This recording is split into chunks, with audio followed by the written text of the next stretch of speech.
Howdy, howdy. That's a different. Switched it up today. Throw everyone off. Also, my window is not open, and I opened it like 2 hours ago. So, whoops. Doesn't really affect anything, but I was hoping to get some nice fresh air. I know, right? I'm. How do we know it's really even me? At least I said it twice, though. Am I a Midwestern now? I've always been Midwestern. I don't think I've ever hidden that. I'm sorry that you had to find out this way though. What were we doing last time? Oh right, we were working on the mall. And then I had some thought about this outpost. What was it? Oh yeah. So I think what I want to do is make it a little bit wider. Well, I guess it will depend how the patches line up. I guess the real strat would be to design it based on what lines me up with two patches. I guess these are pretty close to each other, so it probably doesn't make a huge difference. Since I was thinking it would be nice if, like, when I placed it down, it like connected pretty close to both patches. But looking at this, it does.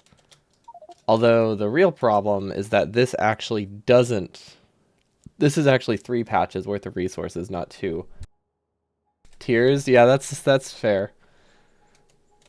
Where does Midwest differ from Mid-East? There's like multiple.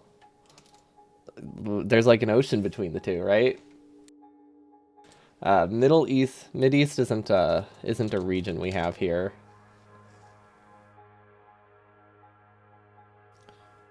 It's pretty much I guess like we have the South, but even then there's not like a clear distinction. It's like the upper middle, for the most part, is the Midwest. We do have the West. Yeah, we don't really have like, I don't think we really have, I guess we have East Coasters. Yeah, we don't have a Middle East. It's very far away. Yeah, we have East Coast. Howdy. Yeah, no, we all acknowledge those. That area. Honestly, Midwest in general, it's a very weird term, which I think came to be whenever like we just started going west, I imagine. Are you saying Midwest is still on the east side? It's like the whole middle section. It's like 30, it's like the middle like 30 to 70%, I guess would be a good way to describe it. Like, well, yeah, it's like the middle area. So it's really just middle, but we add the word west because I guess I imagine from when we were expanding west. Never even thought of that. Completely logical for someone outside of North America to assume that. Yeah, no, it's very reasonable. You would think there would be a second one. But yeah. This is too large. So my idea was if we make it wider, so it's like this wide or something. Well, that doesn't help it get 2 patches. Okay. But if we make it wider and shorter, then it uses these 2 patches better. Because currently, the way we're looking at it right now is it's about this size. Which means it's very close to one patch and very far from the other. So I would kind of like to bridge that distance, although I don't know if it really matters. But that was one thing I had in mind. It would require me to... Well, the nice thing is it would remove all the yellow belts, so that's really easy. Or it would remove all the red belts, so it actually makes this cheaper. The only thing that's a problem, and it's not necessarily a problem, but you would be splitting... We would be splitting way more belts, or would have more belts. I'm not sure which would be better. Because the way this is, I think this gets one full yellow belt of copper, and what we would do instead is...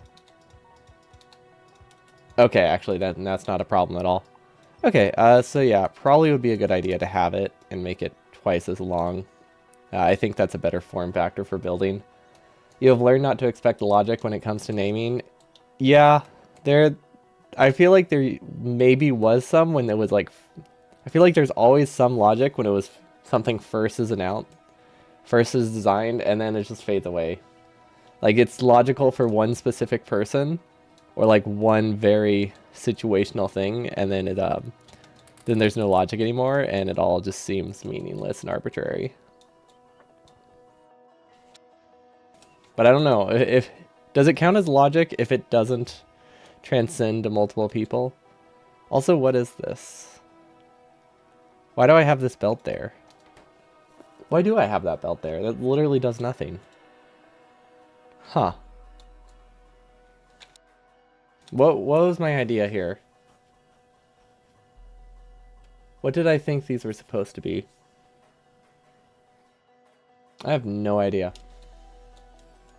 Clearly I had a vision, but this does simplify things. Although I think we need to do something like this. Put them on the same belt. We can delete those, so that's nice. These don't need to craft fast, right? If they don't need to craft fast, we can just do one in and one out. Which potentially lets us make it a little bit more compact. But I don't know if it's compact in a way that would matter, because we would have to do some weird stuff with the coal grid, so I don't know if it would pay for itself. Because the advantage, you know, one less inserter means you don't have to have as wide of a gap, because you can put things like here.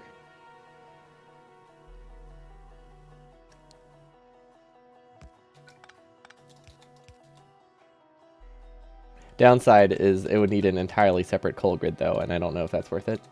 Howdy Pandaboo, welcome, welcome.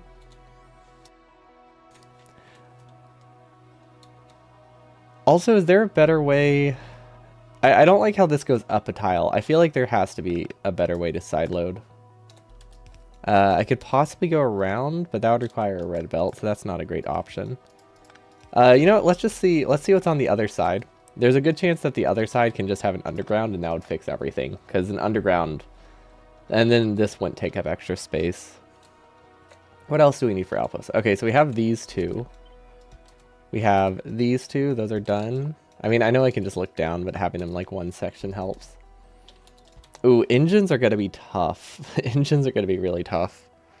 We could do radars. Radars would be good. They would fit. Well, they would fit nicely. Oh, wait, I think I see what I can do. Maybe if I do this belt up here, then I can have iron gears coming that way. Which, I don't remember where the iron and gears belt is. Oh, there we go. These messy connections, we'll compress these later. This is just getting like a general model idea. Because like connecting these kinds of belts is pretty easy. The main thing I'm looking at is like within the design itself. Well, not, you know, it's not like super easy, but it's not like that critical. Not as critical as just getting a design that works. Because, you know, we could probably save a few belts here and there, but routing the belts isn't going to be a drastic difference, other than compared to just having a functional design. Humans are just terrible at naming stuff. For instance, you cannot tell how many Danish roads are named New Road. What about one for every other town in the country? That's a great name. You'll be able to tell that apart from all other new roads throughout the end of time, because it has such a unique name. I don't know. We always have like a first street, but I guess those are pretty... No, those are actually pretty logical, because then you can just count the streets. What's always fun is there's like a Springfield in like every single... Literally every... I think every single state, or at least every single... Or at least close to every single state. So like anytime someone says Springfield and doesn't specify, it's just like, yeah, that's helpful, thank you. And I don't even think there's one that's most common. Maybe the one from... If I had to guess, the most common one is the one from... one from Simpsons, I guess, because people know Simpsons? I don't know. Wait, we can do... Can we do this? I don't know. I'm trying to get this... Oh, wait. Yeah, there we go. That looks good. Okay, so that gets us the iron. Okay, so that gives us rail signals. Hopefully this is fast enough. It's a very easy fix to improve this, though, if we decide we need more, but I figured might as well not waste the inserters if I don't need it. And this is for a radar, which should be a decent ratio. Yep. So these are actually perfectly balanced over here, which is great. I think, because yeah, there's a 5 and 5 on one side, 5 and 5 on the other. Perfect. Okay. So yeah, this gear iron split was actually kind of nice. I was thinking of putting gears and circuits on the same belt, but this seems better for a lot of different designs. I do wish this could be more compact, and we could make it more compact, but I think the way to make it more compact is to have literally every single inserter on a circuit network. And I don't know if like a 10% increase, because this is only part of them all. We would be looking at like a 10% decrease in size probably, at the cost of like 300 inserters probably going on a circuit network. And I don't know if they would need to be. I don't know if they would need to be separate at all. Is that a list of all the towns that have a new road? I mean, at least it's not multiple within a town. That would be really rough. All?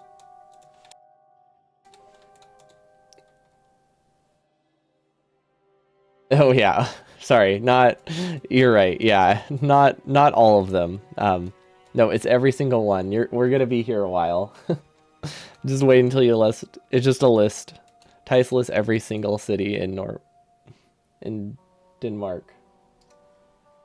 I looked over and I saw N. I was like, Norway. I was like, that's not right.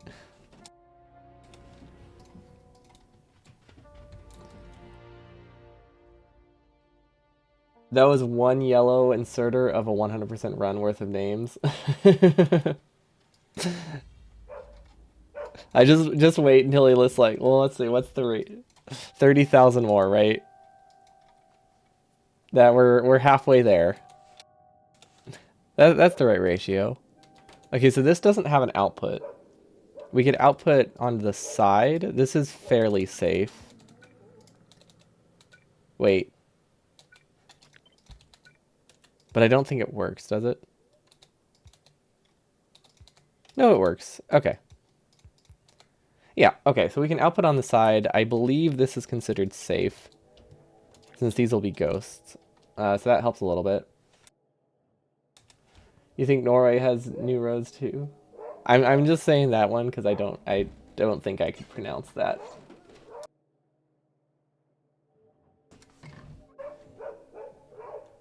Does this work?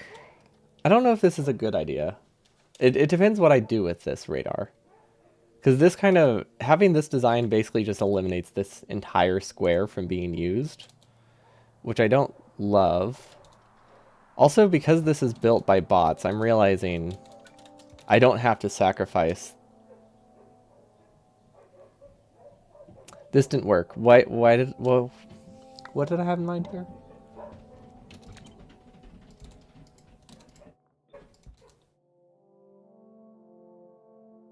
Oh, wait. We can do a double input, but I think we have to do it from a very specific side. You know what? We don't need that many boilers, right? No. I want it to be able to run faster. I think we need a separate step. Wait, this is off the grid. Oh, no wonder why it doesn't work. This is off the coal grid. Okay, so we can make it work. We can get double the production. Wait, no we can't. We get slightly more production, but because we can only get one output, so never mind. That doesn't solve anything. Okay, that was a great time well spent. I'll say that. Okay, so this is just a test, so that's not actually there. If I output on the other side, is it more helpful? Actually, it might be, because then we could sideload something up there. So maybe this would be good. This would go here and here.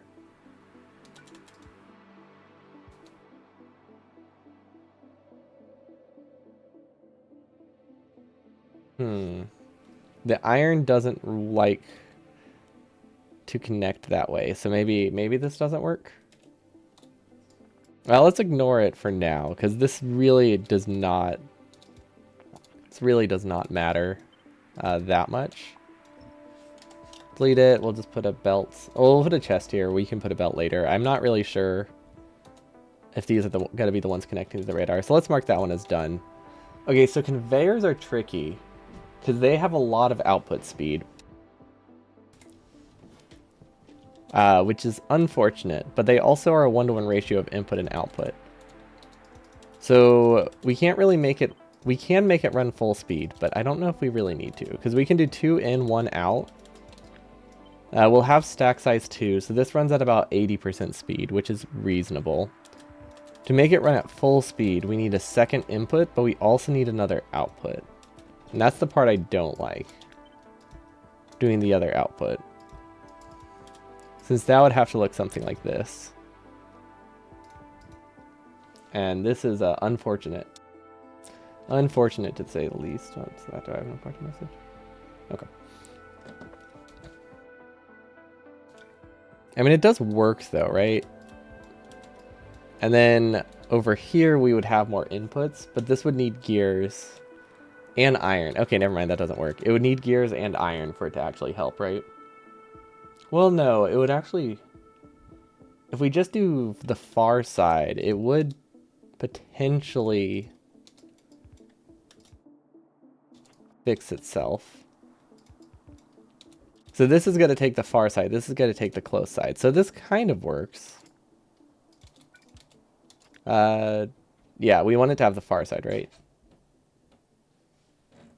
I don't think it makes a huge difference, but I think this one is slightly better. Okay, does this tessellate though? That is the real question. Let's copy the coal grid, see if we can make a second one work. The coal grid goes here. Okay. So it does not tessellate. We cannot do 2 this way, but what we can do is have this next one be undergrounds or something. And then maybe we can make it work. So undergrounds would be 1 to 3, and now we need iron on the other side. So that would look like this, which, ooh, that doesn't work. That doesn't let us get coal. That does. But this gets us gears, I think. Yeah, we can always side swap it. We could choose one that specifically gets gears. But now this doesn't fit. Okay, so I don't think this is worth it. That's what I'm realizing. This ends up being a lot of inserters that don't really do much. And this does technically let it get faster once we get stack size 3, but I don't think that will make a difference because we are planning to use up like the entire belt of resources at this point. So planning for future upgrades isn't going to be significant. Let's shift this over. I will just put extra undergrounds in for testing purposes. I'll connect things later. Okay, so this is a reasonable mall. I really was hoping this could be more compact. I just I guess kind of underestimated how many inserters it would actually need and how many I would need to have on probably separate circuit. Probably would have to be separate circuit networks unless I was okay with it not starting for like 15 minutes or something, which is that's pretty rough. Because if I wanted them on one circuit network, what we would have to do is have one belt of fuel that goes like all the way around, like literally between all of them. So we'd have to back up every single belt here with like 4 solid fuel before anything runs, which is not ideal, but that's the only way to make self-feeding work in a way that is that I'm happy with, at least for this kind of lane. But honestly, it's not too bad because we can definitely put this like right here. We're not too bad on space. Americans really have a lot of names for road types. In Danish, there's perhaps 5 types of roads. I'm trying to think what kind of roads we have. Like road, street. And I guess there's like freeway, highway, interstate. Okay, I see, and I feel like that's not even close to them. So I see how it starts to add up. Especially since a lot of them, like interstate, highway, freeway, are fairly indistinguishable these days. I think it used to be a much more important distinction back when there were actually like a lot of toll roads. They still have those. They're just not super common on highways anymore. So now there's barely a distinction between freeways.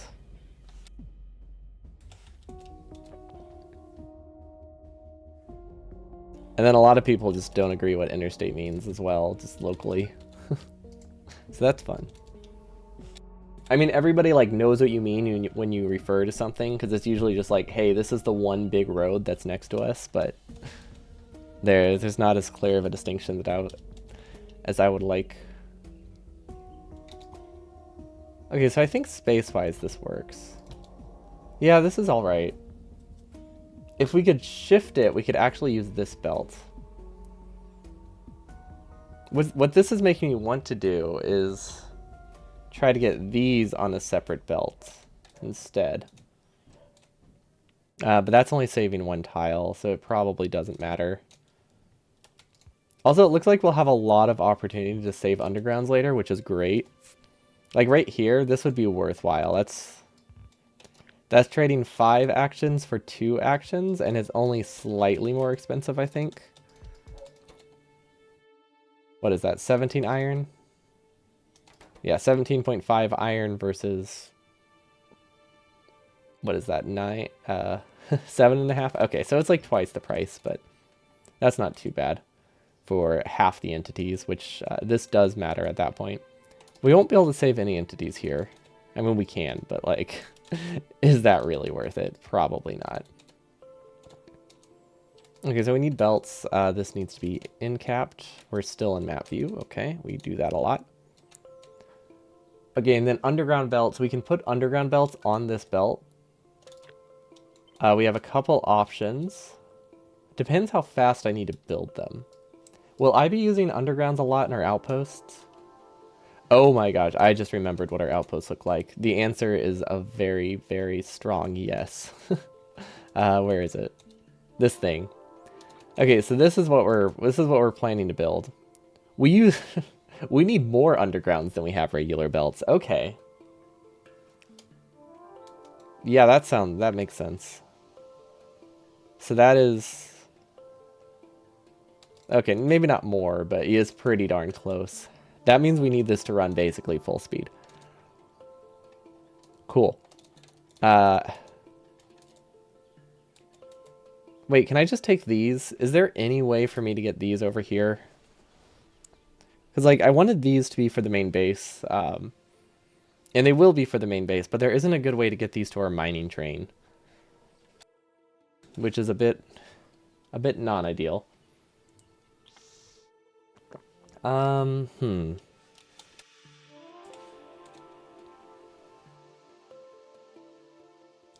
can redesign it. We're not too set in stone on it.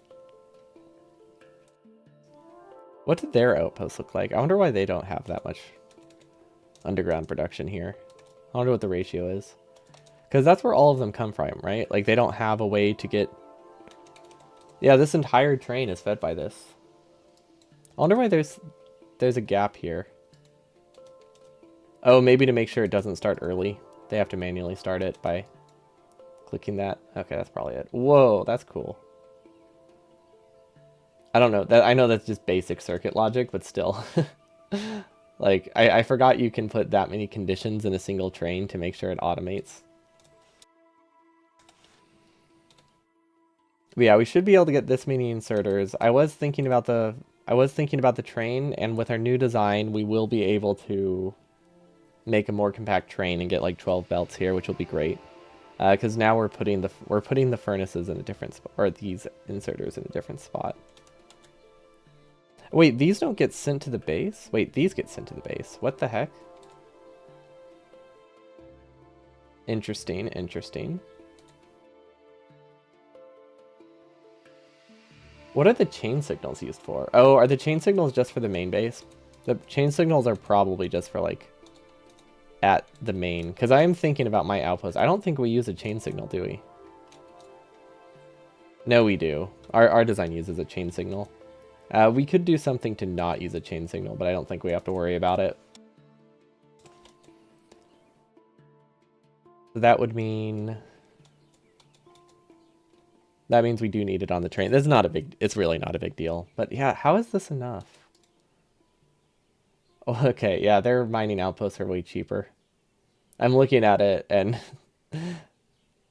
a single outpost for them is half the belt and half the inserters. So yeah, that tracks. That tracks. Um, burner inserters or burner drills are awful. Burner stuff is awful.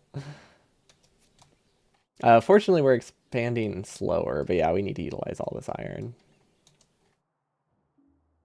Yeah, that makes me think we do need to figure out a way for this to get this over here, which I think we could, right? What options do we have?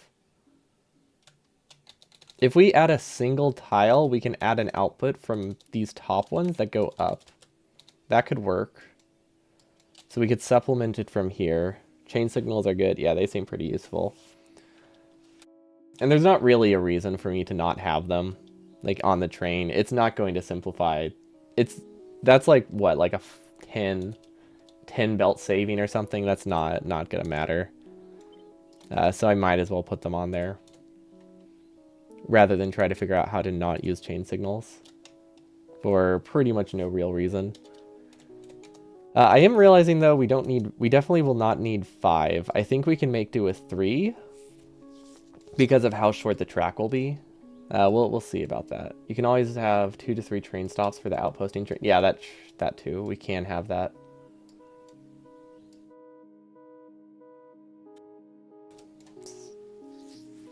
We could do like 2 train stops and then like 2 4-long trains or something. Or do you mean instead of like a chain signal? Just have like 1 train stop here, 1 train stop here, and they both loop around. Yeah, I guess we hadn't really looked into using... Oh, that's not what you mean? Okay. Or do you just mean like an actual... Like this? Like an actual train design? I don't think we had a real reason to not do this. Actually, yeah, we did. The reason was because if we did this, we would have higher trains. But we can still do 2 train stops with a 4-long train. Or an 8-long train. You mean so you can get more inserters per wagon?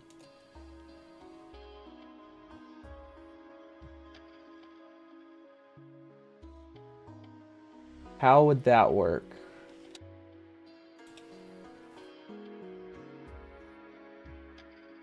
Because we already have them maxed out, right? Or do you just mean like on average? They use 3 train signals with 3 normal signals on outpost and 2 normal signals on base. Yeah, they also have shorter trains and they have like weird logic though here. The main thing is they don't have to have 5 trains on theirs, which I think we do.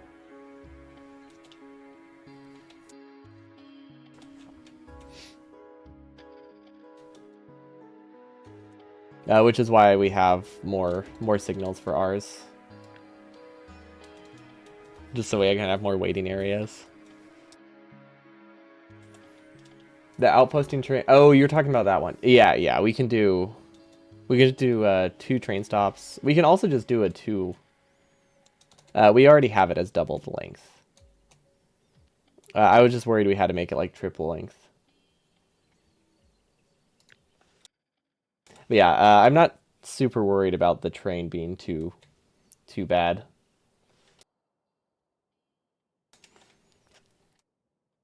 I want it to be compact, not just for like making it a little bit smaller, but I want to have like I don't want to have like 4 times the inserters if I can avoid it.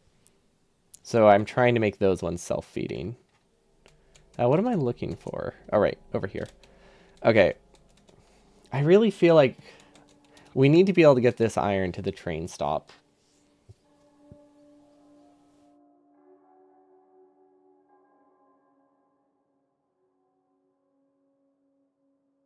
What's this middle section for, and why do I have all these loops? Oh, it's just so I had space for fuel, right? Oh, it's so they could output into the same chest. What we could do, because these are not throughput limited, is something like this, right? We can share... I mean, it's going to be a little bit weird. We'll have to do some underground magic. And it doesn't even, honestly, it's not even significant magic. We just have to do something. Oh, wait, that doesn't work. There's a reason I had that looping. We can figure something out there. But yeah, I think if we output not directly into a chest for one of these, that would be good. I think one of them can keep outputting into a chest, no problem. Or we could have the chest right here also. Like literally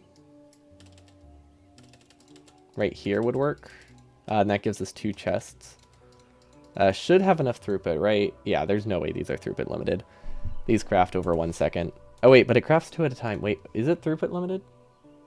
I mean, it's not throughput limited with 1, but if I have 4 going into 1. It's close. We can always do a second chest. The advantage here is it lets us use these undergrounds here, which I think would be good.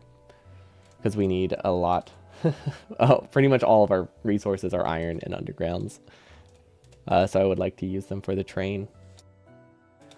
Okay, so that brings up the new question. How the heck do we get this over there? And what is this underground? Is this necessary? No, it's not. I wonder what the original design was. I think I used to get fuel from there. Okay, so that doesn't actually do anything because I still can't send this belt that way. We could do this. I think that works. Just me painstakingly trying to like not delete these inserters for no reason. Okay, does that solve everything? I think it does. Because we don't need this iron. This doesn't need iron. Oh, wait, this dies. This dies. This doesn't work. That's why I didn't have it this way initially. This is an unsafe inserter. I think. Let's test that.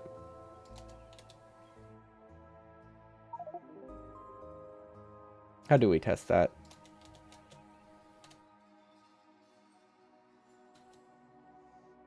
I think realistically we just clear the belt? You know, no, I'm pretty confident it's an unsafe inserter. So what are our options then? If we belt stub it? No, that doesn't help. That doesn't help. Yeah, basically the problem is this side loads, there isn't necessarily enough time for this to grab that fuel, so while it's placed, it might die, which completely destroys this entire underground, which is really bad. That's a pretty significant debuff. We might be able to use a different thing for the output, though. Like, we could possibly do this.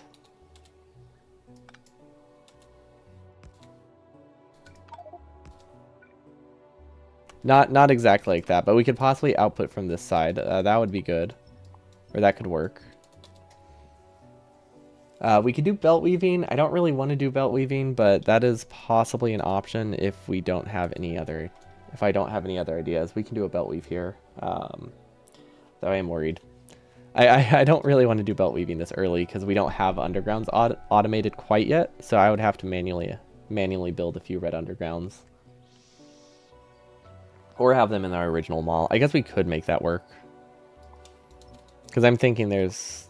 We could do like a small red belt there. No problem.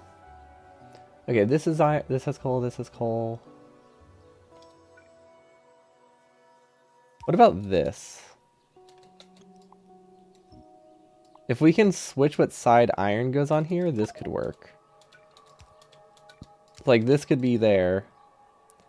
Now this is fairly safe. This is fairly safe. So if we can switch these two, we're good. That's a bit harder to do than I thought it would be, but yeah, we can make that work.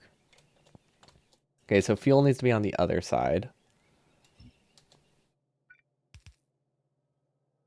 What is the easiest way? What is the easiest way? What's the best way to do a side swapper? Let's see. What options do we have? Fuel's coming from this side, so that's good. What if iron goes the other way? No, that doesn't help. Iron does have to... We have all of these have to be on one fuel grid, which is why we have this fuel circling as it does. That simplifies the logic a lot, because it means we only need one fuel grid, and then they all activate when that backs up. Makes it a lot nicer. It allows me to do self-feeding without having a separate fuel grid for every single inserter. The only downside is it means you have to loop all of the resources, which is not fantastic.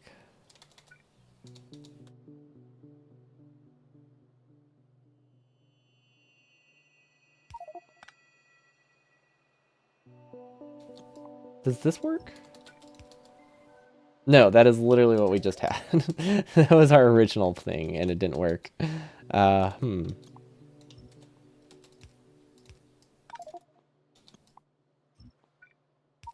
wait.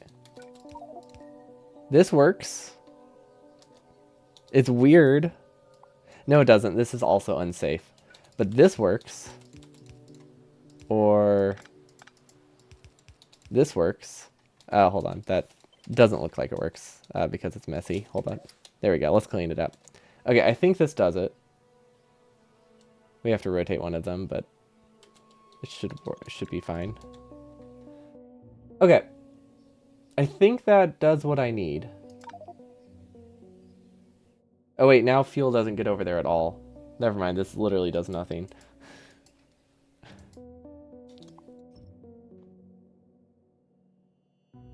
Is there a different way to... Where does this fuel come from? Okay, well, let's follow the fuel lane. Fuel goes here, goes around, and then it goes down, and then it stops. So this is when it switched to the other side. Okay, yeah, that's not amazing.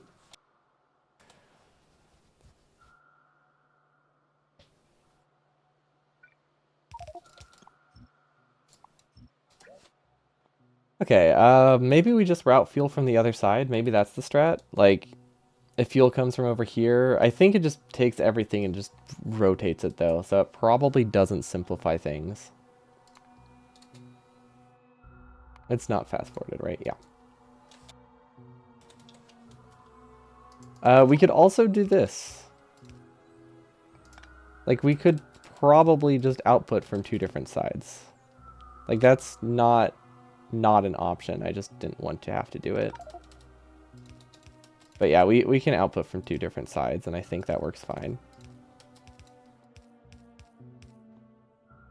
Yeah, like we can just do this.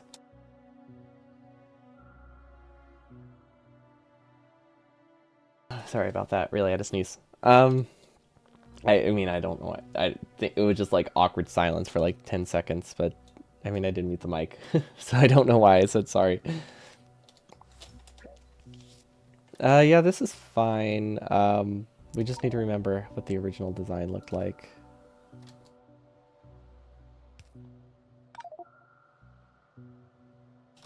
Oh, this doesn't... Well, this does... Okay, this can fix stuff. Yeah, this can still fix things. Oh gosh, I do not like this. I feel like with the amount of splitters I'm adding here, it would be better to just separate the lines and have separate logic. But I don't think that's true because separating the logic adds so many more to inserters. So many more inserters. But like, I want to believe. Okay. You know what? I'm just gonna clear my inventory. There we go. That way half just can stop doing that. Okay, so these are connected. This is rotated the wrong way. Okay, I think this technically works. Were there better ways? Probably. Also, we need to put fuel back on the line. Our infinity lows were deleted whenever we updated Factorio. This is why you never update things, because all it does is break stuff. Okay, so all of these are deactivated. That should be good. This is safe. Wait. I just realized we already have it. We have a circuit network. We can put a sync. Okay. Remember that inserter that was unsafe? Doesn't have to be.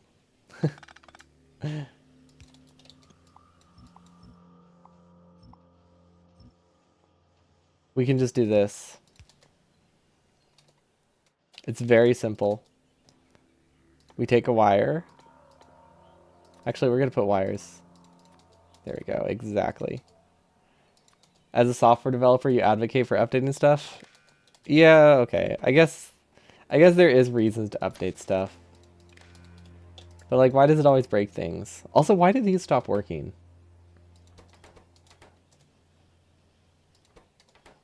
Oh, the belts aren't connected right now. Okay, that's fair. That's not on them.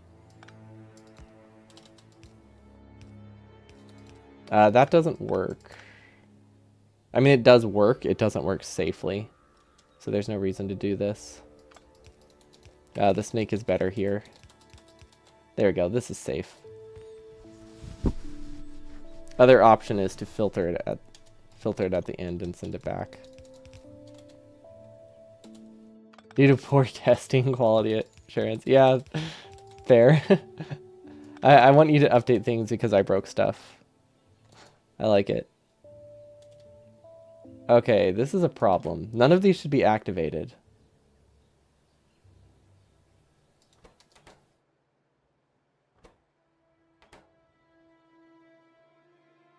Does this design not work if you sideload anything? Does that just like... Does that slow down the belt just enough? Because I don't know. I don't really know what was happening there.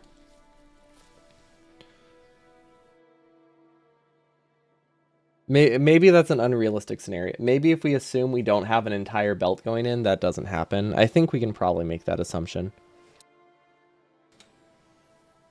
Also, there is a chance...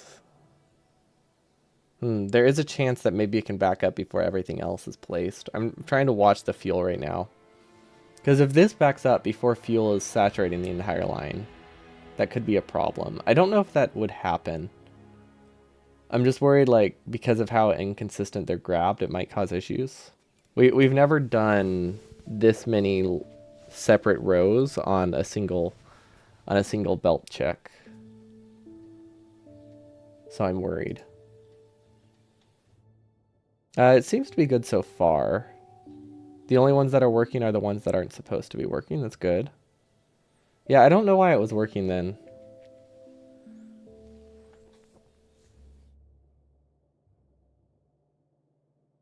Okay. Yeah, it seems fine. I mean, everything seems to solidly have fuel. Let's see when this enables.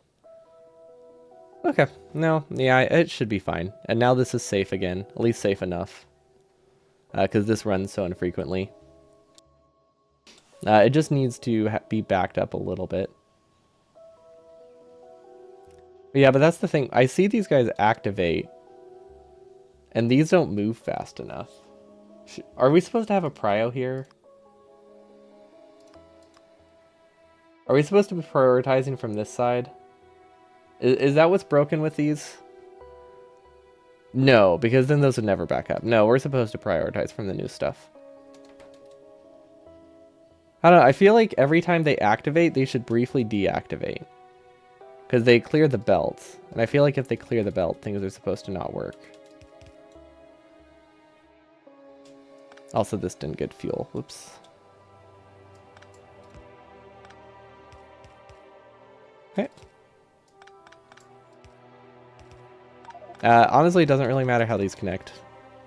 Yeah, it does not matter. We're just going to send these up. Call it good. Okay. So this should be fine.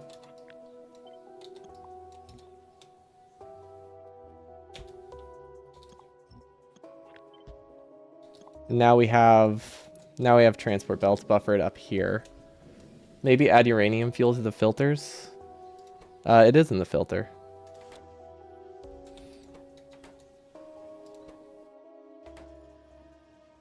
You mean this logic thing, right? Yeah, it should be here.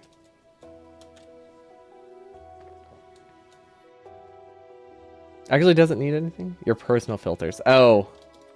Just so I stop clearing inventory? Yeah, good point. Yeah, good catch. I did the solid fuel. I guess I never did uranium. Okay. These do not have the input speed, which I think I knew going in, right? Yeah, no, I'm pretty sure I was aware of that. I just said, it's fine, and obviously it's not. Let's see, 2 should be enough. I mean, 4 definitely is enough, if we're expecting 4 is enough here. Oh, Sloppy, welcome, welcome. Okay, this is what I want it to look like. I feel like this isn't consuming enough iron, though. Did this brown out? Did one of these brown out? I feel like these belts are way more backed up than these belts, which doesn't really make sense to me. Unless, oh, it's probably because these were backed up for so long that we're fine. Okay. So this gives me a lot of undergrounds. Now we can send the extra over here, which it looks a lot farther than it is. This is actually probably going to be down here in the end. So this is not, I don't think this is nearly as long of a belt as it looks. We're just kind of spaghettifying things right now as we build things in sections to stick together. Okay, that is decent belt production. We could also do a prio. Do I want a prio? No, I don't, right? I just want a belt limit. I just want a chest limit, probably of like 4 in each, because we have so many. Yeah, that should be fine. Honestly, this looks pretty... Honestly, this looks cleaner than before without the chest in the middle. Yeah, we definitely don't need all of these. We just need a decent production. If we really wanted to, we could do a prio here and then prioritize stuff for the mining outpost, but I don't think that's a good idea. We just have these so that way we can hopefully decrease how much we need in the mining outpost. I don't know if this actually does, though. Like, the whole point was for this to go up towards the mining outpost, but this looks like it will take forever to back up. Although it doesn't help that there's no iron. This is what I get for using a mod that was suggested. There we go. Yeah, no, I updated and it deleted my infinity filters because I was using them from editor extensions and they weren't compatible, so it killed all of our samples, which is why these things keep dying. Okay, we'll leave that to go for a bit. Really not sure if this was worth it, but it's there just in case. Very easy to revert it. Anyway, like, it's literally just as simple as replacing this belt with pass providers if we want to convert back to the old design. Everything else can stay. It honestly looked cleaner anyway, so I mean, I think it's still a win. Belt production, our belt production I think is solid. I don't know why we're not getting gears. Is it the same issue? No, it's not. Why aren't we getting gears? Oh, right.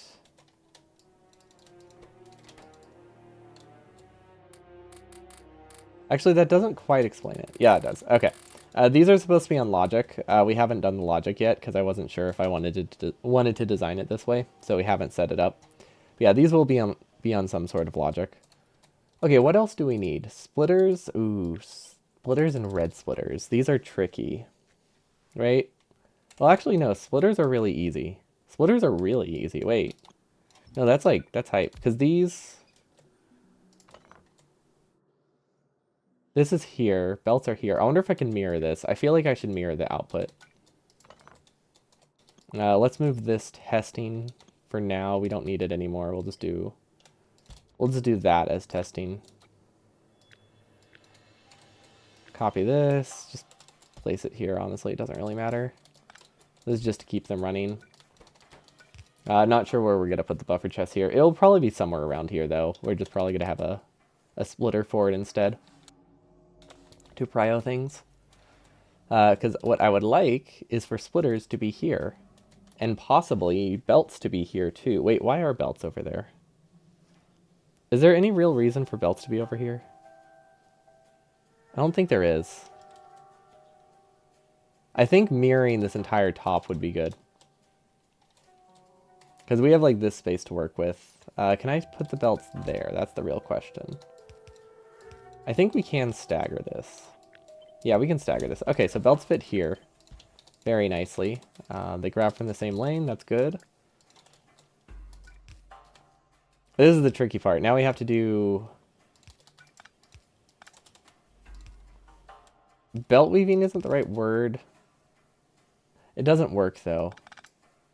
There's not enough space. This only worked because these were one input. Okay, so that... Not the greatest.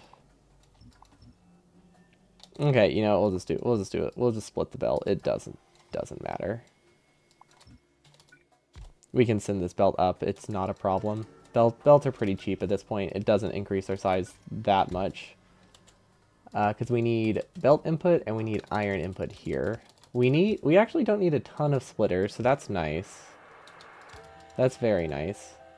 Splitters here. What's the ratio? Oh, that is actually... What was that?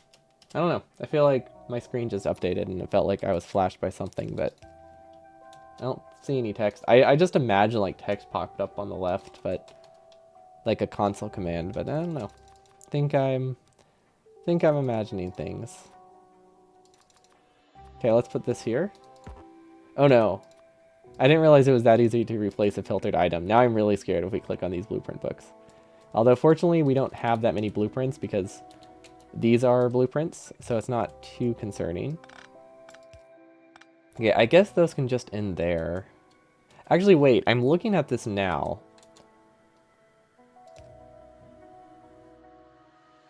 And I'm thinking, like, what if we stagger these? Like, what if this iron instead goes up? And then these can take from the same belt as the radars. But here...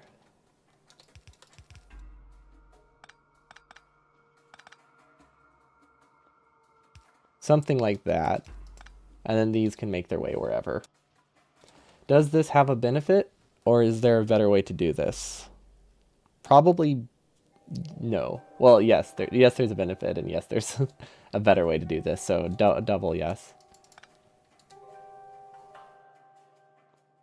They do die though, because now it's off of the coal grid. So it would actually need to be...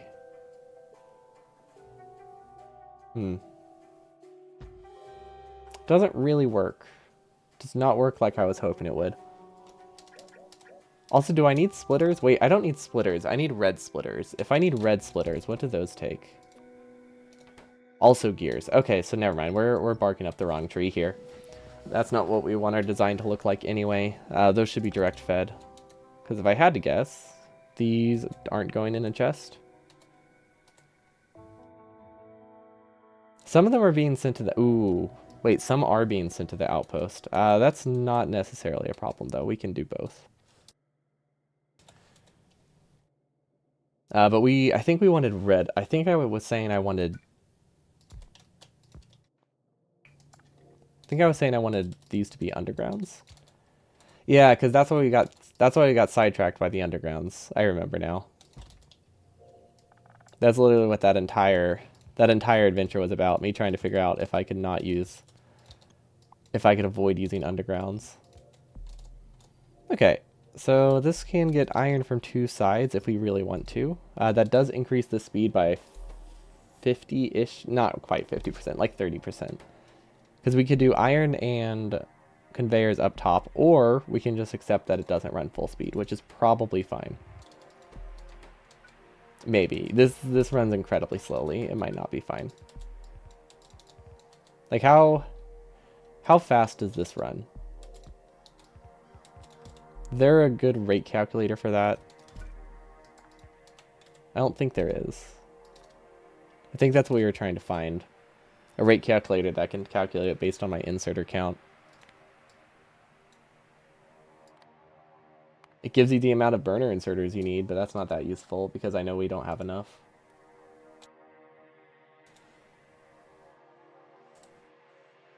Like it says we need what, 7? we can't get 9 inserters here. Input, output. We're gonna put it in a belt for now. The thing is we need this to produce the same speed as these, which is the troublesome part. What if we direct feed?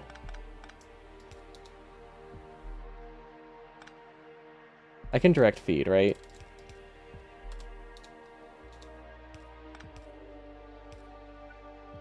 So we can do this.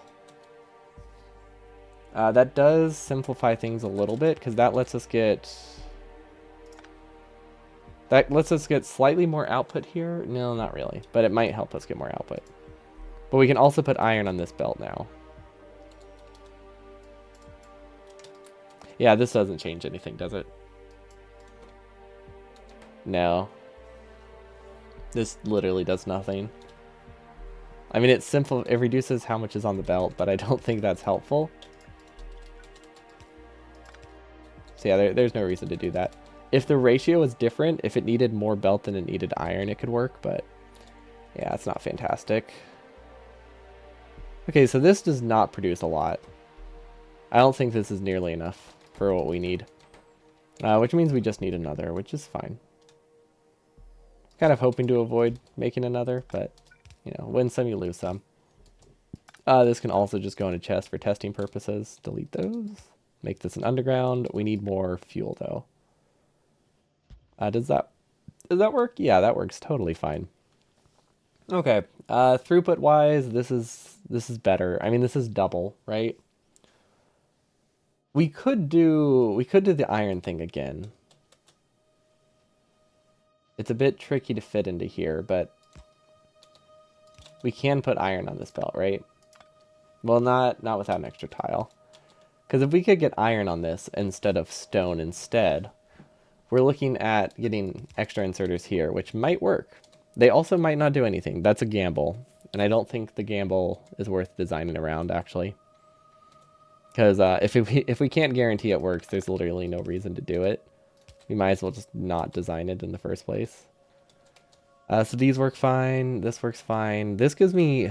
Honestly, this gives me a lot more belt than I want compared to the amount of yellow underground that I'm getting, which is weird.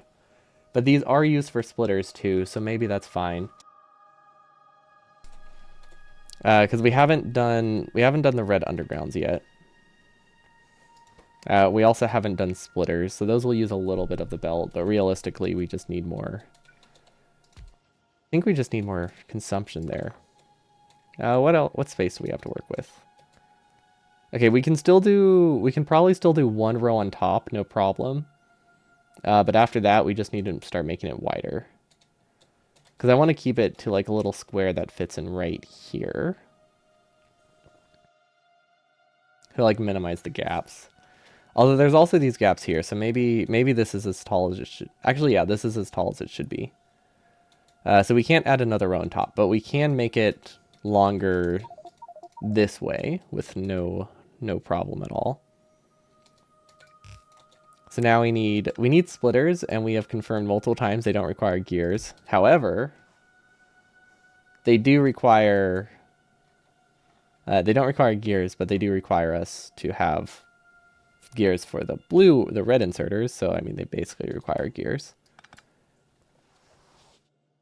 How do we get 4 inputs? Actually, this is one of the more complex recipes, isn't it? Like, these are easy because we only need 1 input. Red splitters, on the other hand, also technically only need 1 input. So it's more just a matter of how do we connect the belts rather than how do we get the inserters connected. Because this is all this needs. This just needs the standard layout, which is very easy to do. Let's move this down. Okay, well, like I said, we'll worry about belt spaghetti later. We'll try to save some belts here and there. We just need the macro design first. That can go through. We need to get a little bit of this belt down here. Or we need to get this belt up there. What if we do belts in the middle? Would that work? Like, if we had belts on this line, that would be awesome. Is there any reason for this to be down here? No, there's not. Okay. So I think this design is good, but we need to basically mirror it. And now we just need to flip every single belt, which is a bit rough. Problem with using the flip command after copying an entire lane. Okay, so now this goes up here, which works out nicer anyway, because that's where the circuits come from.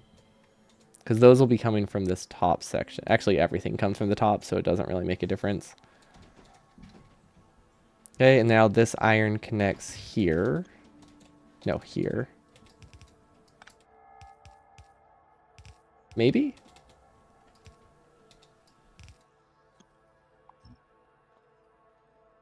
Why is that splitter there? Okay, the splitter has one input.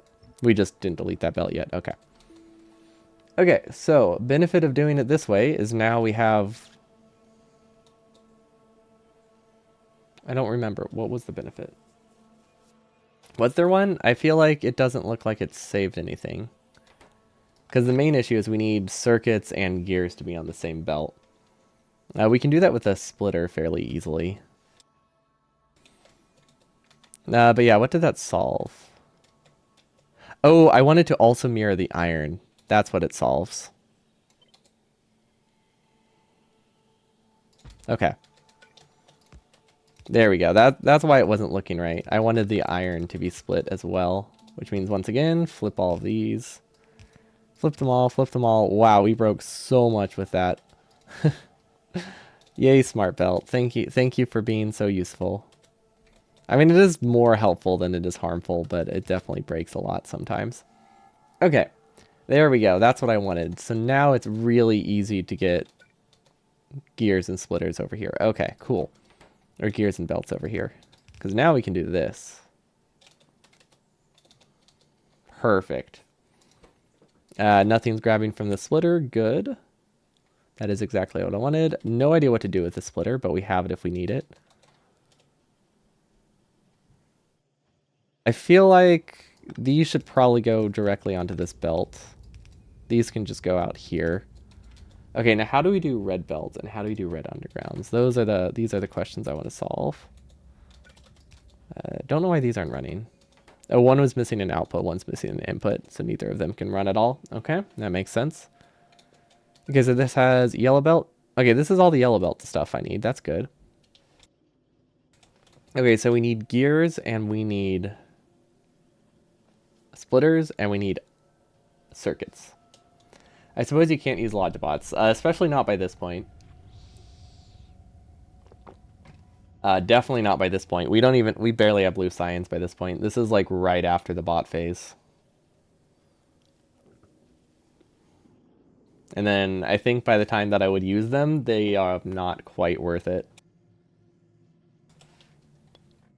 I think I don't technically forbid them, but I don't really want to use them unless I'm desperate. I'll be using them for delivering stuff to my person for the achievement, and I think that's mostly what I'm limiting it to. Okay, so if we could do... We could do circuits right here, right? Or we can do... We could do the splitter trick, right? No. Actually, wait, we don't need to do any trick, do we? We just need to put circuits on this belt and we're good. You have to launch the rocket first? Yeah. Oh, that's true. We have to launch the rocket, so we're very far. I was just thinking, like, we won't have nearly enough belt by that point. Or nearly enough yellow science by that point. But yeah, we also just have to launch a rocket first, which is probably a couple hours away by this point. I mean, we could do it like an hour after this if we really wanted to, I think, but a couple hours would be good.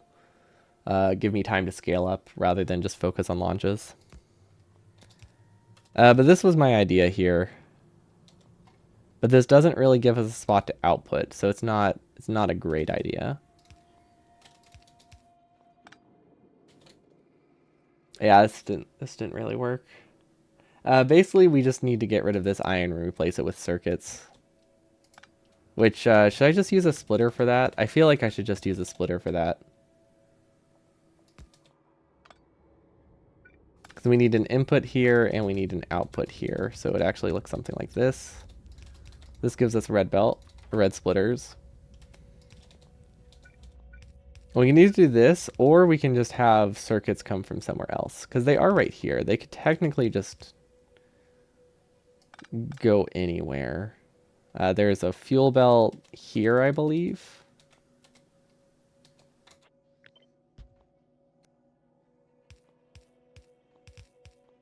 Or there would be a fuel belt here. So that goes input, input, input.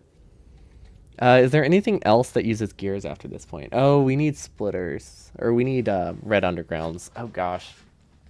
How many underground belt assemblers am I gonna need?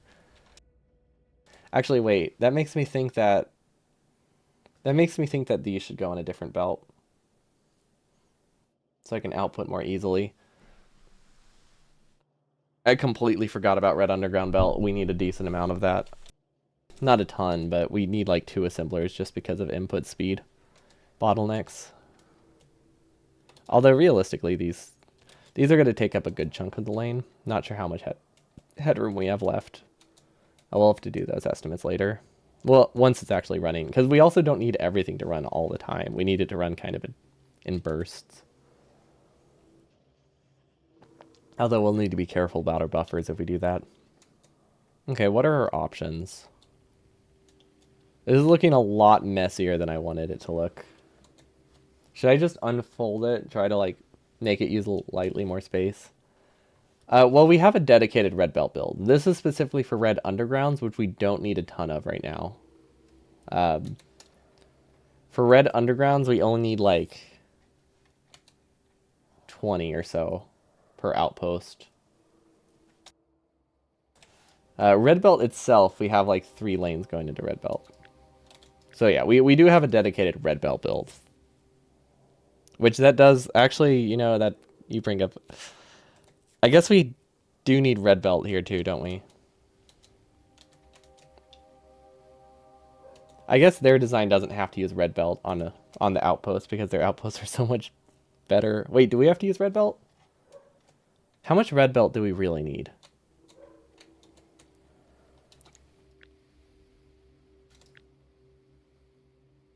These don't need to be red belt. Why are these red belt?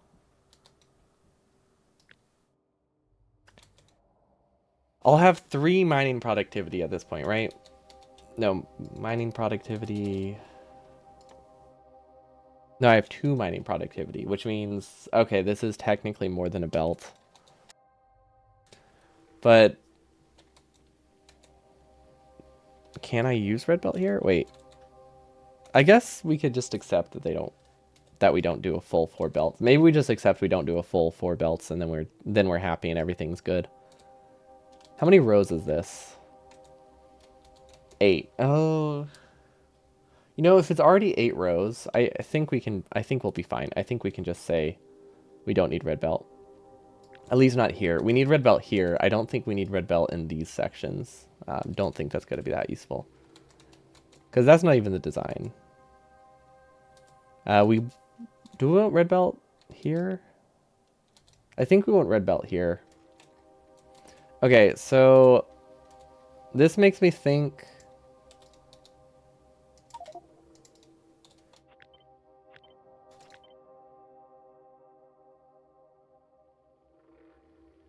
Maybe we can just do red belt here. Maybe that's fine. Let's see. Do we have oh, we don't have circuits down here, so we can't do the red splitters down here. We can do the red undergrounds here though, right? I don't know if that's worth it, but we could do red undergrounds here. These are going to stop running soon. Although this is iron limited, isn't it? Or gear limited. So if we do red undergrounds, these don't run as fast as they need. But yeah, we could probably split stuff off here and add a red underground. I think that would be pretty useful. Because we do have this space. We could definitely figure out a way to do a red underground in this space. Because we have underground production here. We have gear production here. We have extra iron there. We can fit red undergrounds here. And then that could be sent up along here. Which means the only thing we need to do here is splitters. And that makes my life way nicer. For now, let's just send it around. There's definitely a better way to do this. Actually, but this might work. As long as we don't think we need to expand it, this works perfectly. If we need to put something else here, I think we can go from the other side. Somehow. I don't know. I'm sure there's a way. But yeah, this looks decent. Okay, so let's mark. These are done. These are done, right? Yep, those are done. We don't need a ton of fast splitters, so the fact that these are working as slow as they are should be fine. Same with yellow splitters, we don't need a bunch. These are just to occasionally upgrade our base a little bit, and that's about it. Okay, so now we need these 4 things, which, is actually kind of annoying. We'll put these as a maybe. Train stops are actually... All of these require steel. What space did I say we had to work with? We had this area to work with.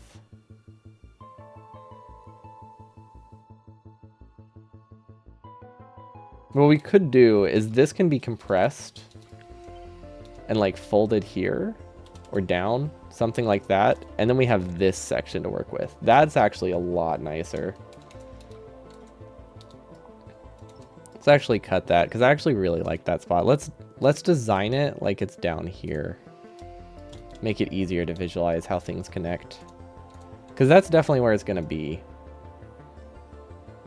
Which is a little bit away from those resource patches, but it's not too bad. Like 30-second delay or something. I don't think it's too big of a problem. It's also next to this iron if I want to take it. I did say I wanted red belt here though, so let's leave that. Okay, let's try to see if we can fit red belt here.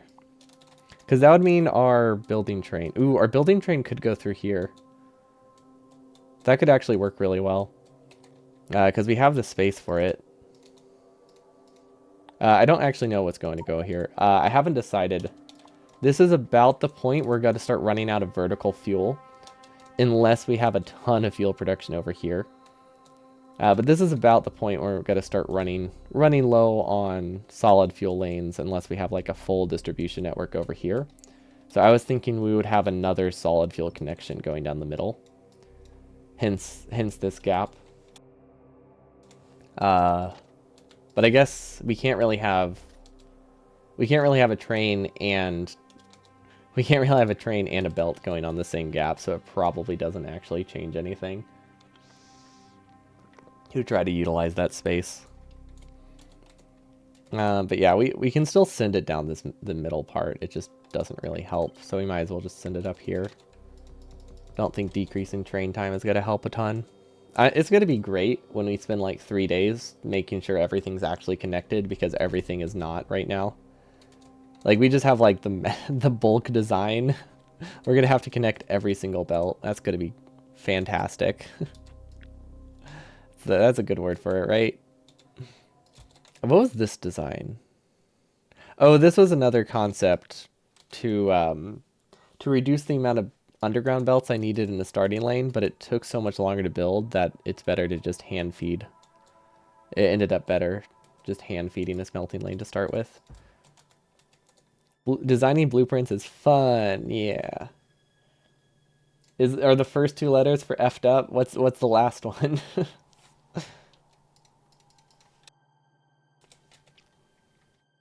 Okay, I honestly like this. Red belts fit really nicely here too. The problem is gears. We don't really have more gears. Do we have iron?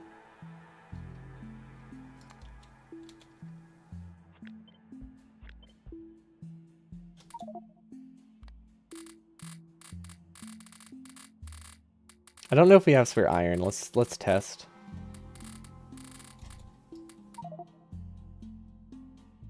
You are not set to exactly. Ah, I'm so glad you pointed those. This is such a nice feature. I never would have known this existed. This is fantastic. Okay, if we have spare iron, I think we can turn all of that into gears for the red underground belts, but I don't know if we have a bunch of those yet. Because this belt looks pretty empty. Well, this one... I don't think these are running full speed, so I think there is a little bit of spare iron everywhere. It's just not a ton. Like, it's very little. Also, should I be doing this? You mentioned this one time already. Is this something I should always be doing anytime I split a lane perfectly in half? Something along those lines?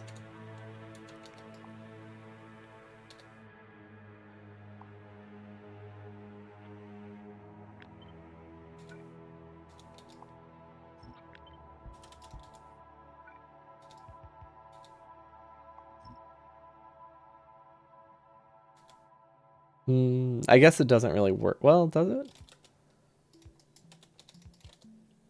That kind of works, right? No, those are using the same half. Okay, never mind. That does. I shouldn't do it if it looked like that. Because I'm imagining that helps slightly with consistency for using the whole thing, but probably not. It's probably not like completely necessary. Always dot dot dot. Mostly. Always mostly. Okay. So if I can do it, do it. That's the vibes I'm getting. If I can swing it without making it 1,000 times more complicated. Why aren't these running? Oh, because red belts are no longer buffered. Right.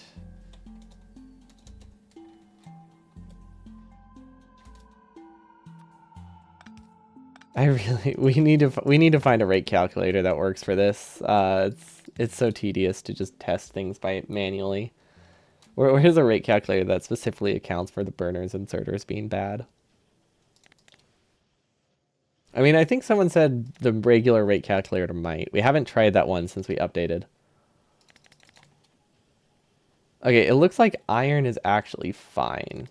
Looks like our issue here is our ability to turn it into gears, which is not a problem. That is something we can work with. So that means we have an extra half lane? Because this isn't quite a full lane. This is using 3 half lanes plus whatever extra is over here. So where's the extra iron? Here, here, here, and here. Okay, the extra iron I think is here.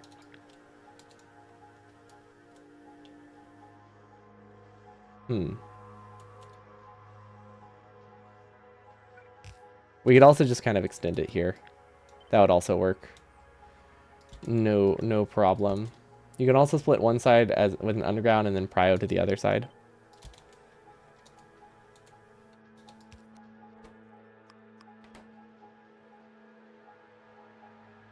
Like that? Or the other way around. I was like, wait, that seems not right. I guess this is a terrible example for one that needs it because this iron already gets split. So it's not even a full lane. It would be more useful over here.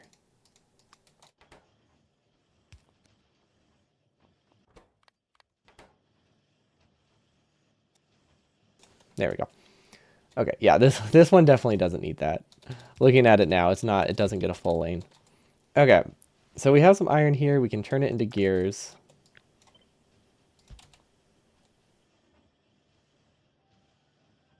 Yeah.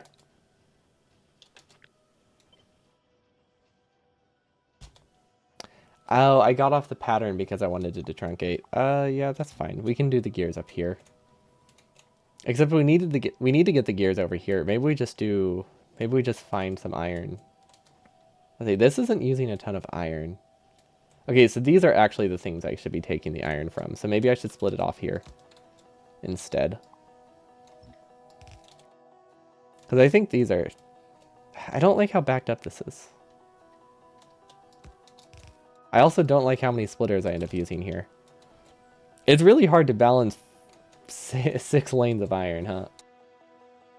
When everything's bottlenecked by backing up on things. Which is why I'm trying to like send the iron elsewhere. But having to have fuel on these lanes for them to be self-feeding complicates the splitter prio. If we didn't have them self-feeding, the splitter prio would be a lot easier, but things wouldn't work as well. So I don't know how useful that is. Like you would make everything so much larger that I don't think you end up really benefiting.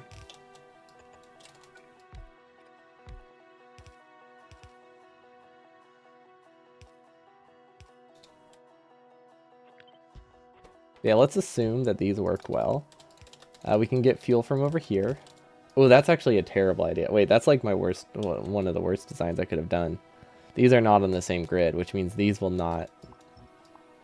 These I can't put on logic. Okay, so what we should actually do is just loop it around like this. So that way they can be on the same logic. That's not correct. Which one's the unsafe one? This guy.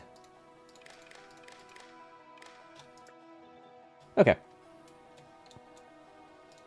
So that gets me some gears. I don't know if it gets me enough gears, though. I feel like this still doesn't get enough iron. We need to sideload iron over here. We need, like, a red belt. This is looking so messy for no reason.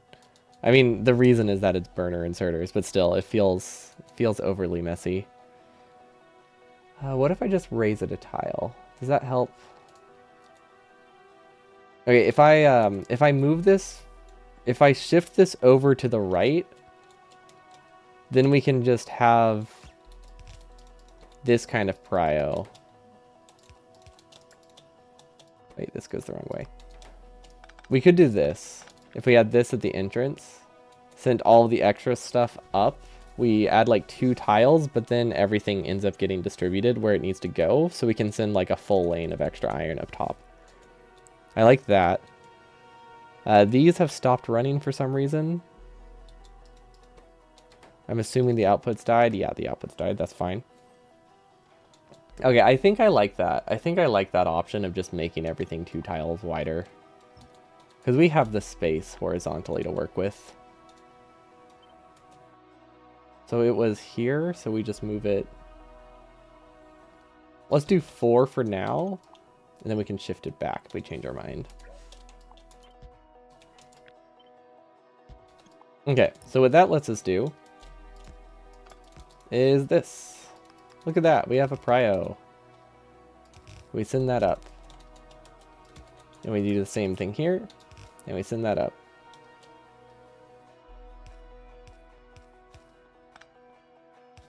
So now we can get a full extra lane of iron out of this. If we have spare iron. Because I think that's about all we'll have. Like 1 spare lane of iron. And we can do the same thing here. Because I don't think we don't need like a full-on like bus. We just need to send up to 1 extra lane of iron towards the top. So that way we can use it. Then I have no idea how iron connected to this. Was there a splitter here? I think there's a splitter there. Okay. Now this doesn't really need a prio. We can also just do that. That should be fine. Okay, so that gives us a full lane of iron up top to work with, which we can send towards gears and underground belts. Okay, perfect. That is exactly what I want. This is assuming that this will always run at like 70% speed at least, which I think is fair. Ideal. Well, at least for long enough for it to be worth building. Yeah, I think that's a reasonable assumption. That we can use that much iron. Like, it's pretty easy to use a lot of iron if you have blueprints ahead of time. Yeah, and this is why I added so much space, because now we can just shift it back to the left very easily. 1, 2, 3. Yeah, we can now compress it 4 more tiles. Okay, cool. That looks way nicer. Way easier than trying to get iron from all of these sides. This iron, unfortunately, cannot be redistributed. However, this iron should be prioritized, right? No, this stuff is prioritized. Okay, so these are actually prioritized over these ones. We can do something about that, though.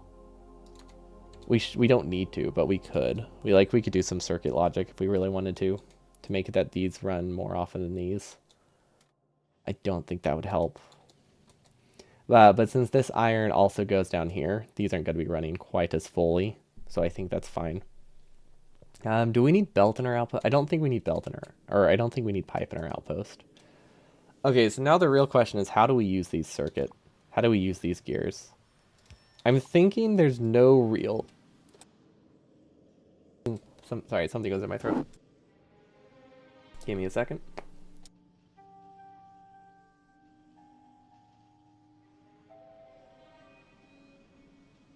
Okay. So I'm thinking for here, there's no real need to have self-feeding gears because we have all this space to work with. And we have this grid, which... This isn't the standard grid. I think we can work with it. I forgot. Steel...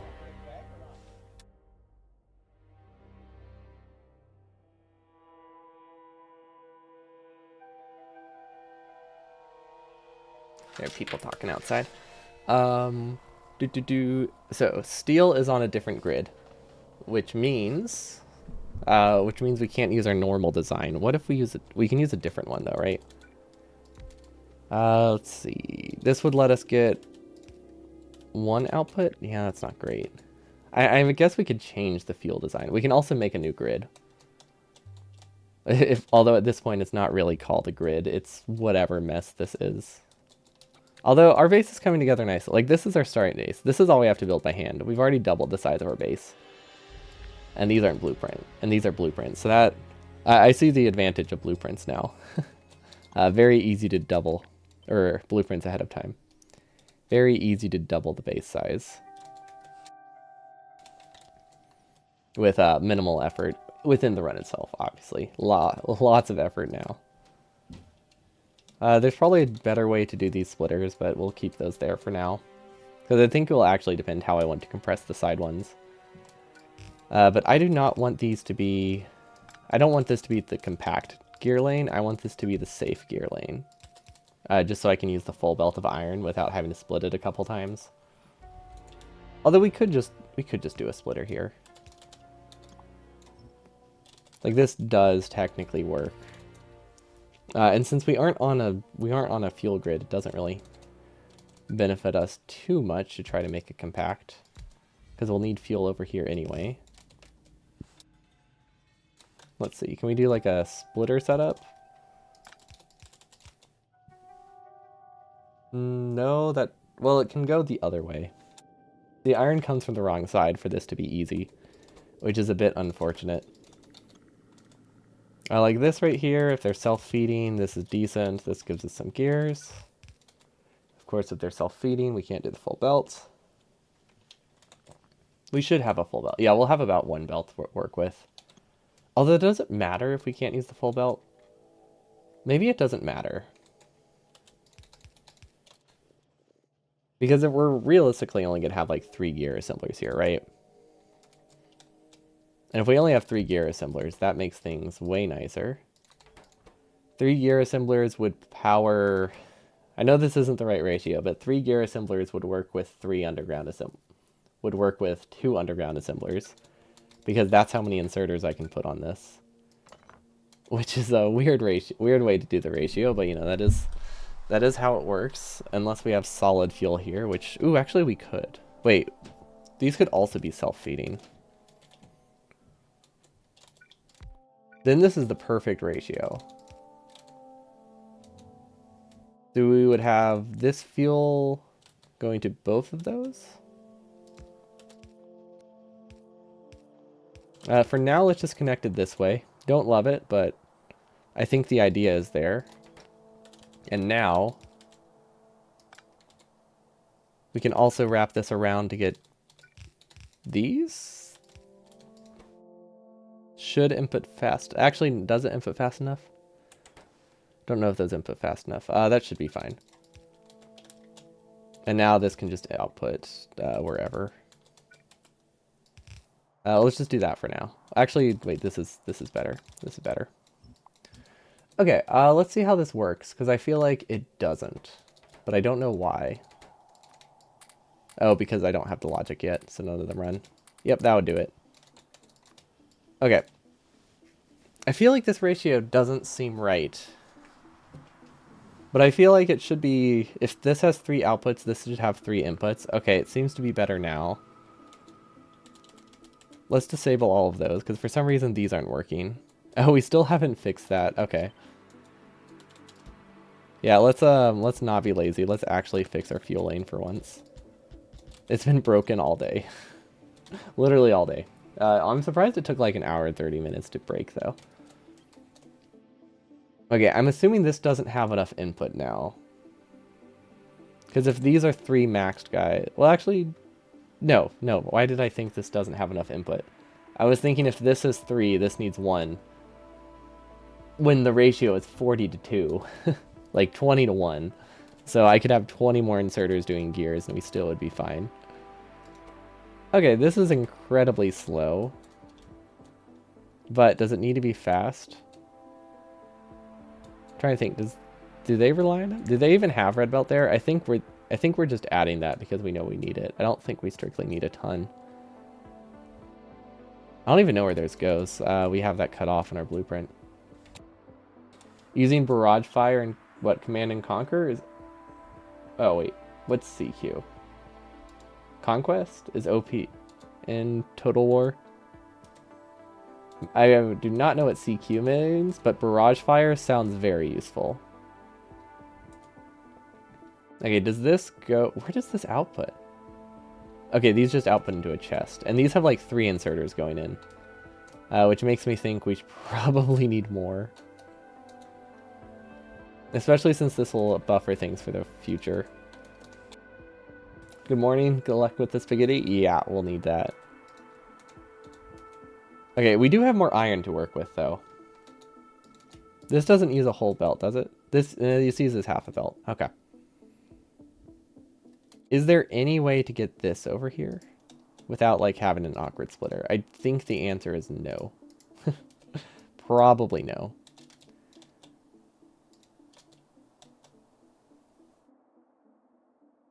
I want to switch what side the iron is on, actually. That would be very useful.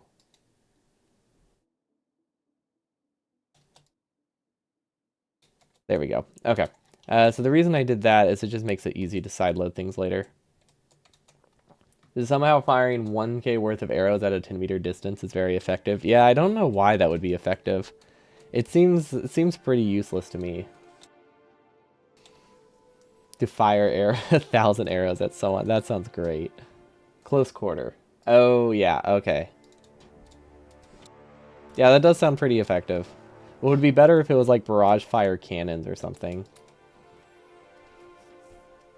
This should be using a full belt, right? Well, not quite a full belt. But yeah, we have all this space to work with. All this space. Look at all this space. This is all so much space right here. Okay, maybe it's not a ton of space, but it's enough space. Yeah, we can do more gears. Let's just do more gears. Let's delete these, since that's probably not where that chest will be anyway. That doesn't need that gap. Okay. Does this work? Yes. There are no cannons in this age? That's fair. Yeah, I guess I was thinking like Total War Shogun, which is a lot more recent than the Three Kingdoms, which I'm imagining is like a couple thousand years ago. When was that? It's...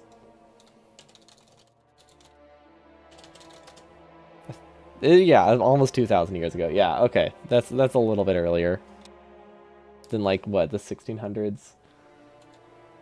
Actually, when does Shogun 2? When does... It is 16 or 1500s. I feel like that's about when gunpowder came about. That is literally a complete guess, but, you know, it feels right. Faith-based run, faith-based guessing, you know, we're consistent. Okay. You know what? That's good enough. Good enough. It lets us use the iron that we had. We can figure out... We can clean it up later. We'll look at this later and be like, why did we design it like this? What were we possibly thinking? This looks awful. And I will be very right.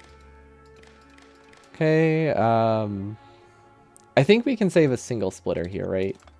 Especially since they're all going to be on logic anyway. 2, output. Yeah, we can save a splitter.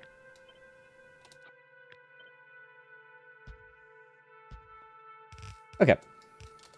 That's good. I wish we could do undergrounds. That would be cool. These are good. One of these needs to be on logic, right? This needs to be on logic. This needs to be on logic. This needs to be on logic. And this. Since they should be on the same network. You think Europe got gunpowder around 1400? The Chinese did have it before. Was it that early? I guess I'm just... My only knowledge of when gunpowder happened was we at least had it in like the 1500s somewhere. I have no idea when it started before. This is my limited knowledge. It surprisingly doesn't come up very often in day-to-day life. I don't know why. Okay, does this work? Yes. Yeah, no, this looks great. Okay. And now, same thing. Red inserters, red inserters. Now, I don't know how to output from these. I'm thinking we just keep it simple. These need to be on logic, though.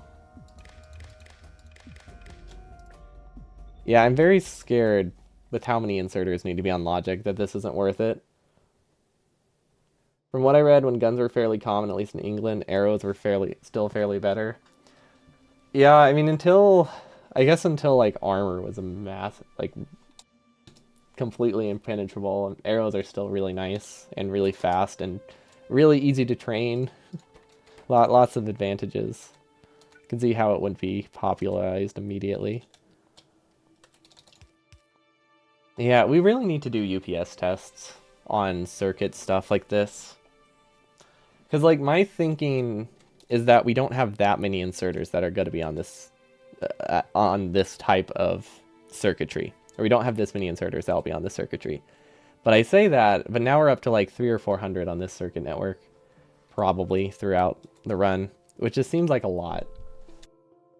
I want to say it doubles the UPS impact. That is a complete guess from like one test I did that was very rough, but even doubling the UPS impact of 1,000 inserters is like, that's like half an outpost, right? That's like 200,000 chips per hour to sacrifice. But I'm not sure how that compares to having just a larger base in general. Like maybe that has more of an impact too, or build speed from like all the larger bases. It's tough.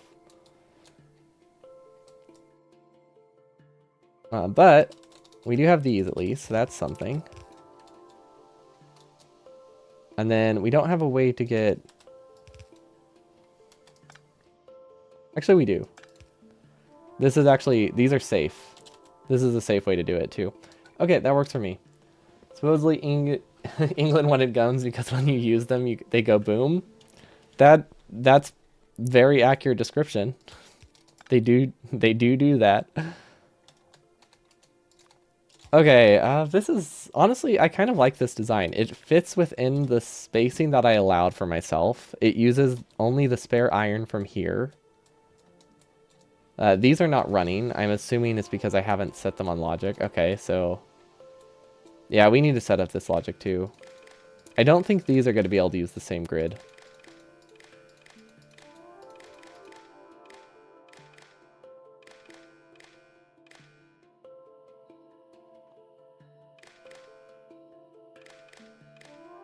Yikes.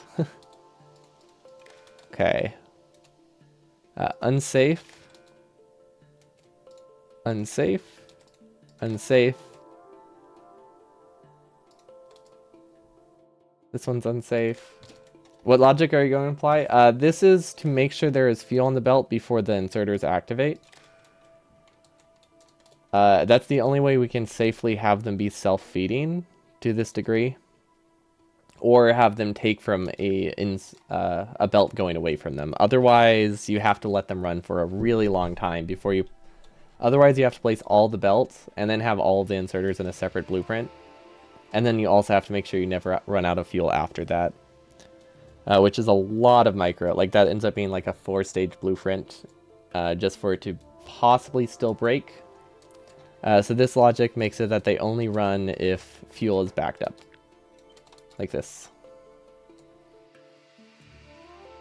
And we have that pretty regularly throughout our base. The nice thing is... Oh my gosh, I just realized the way these are connected.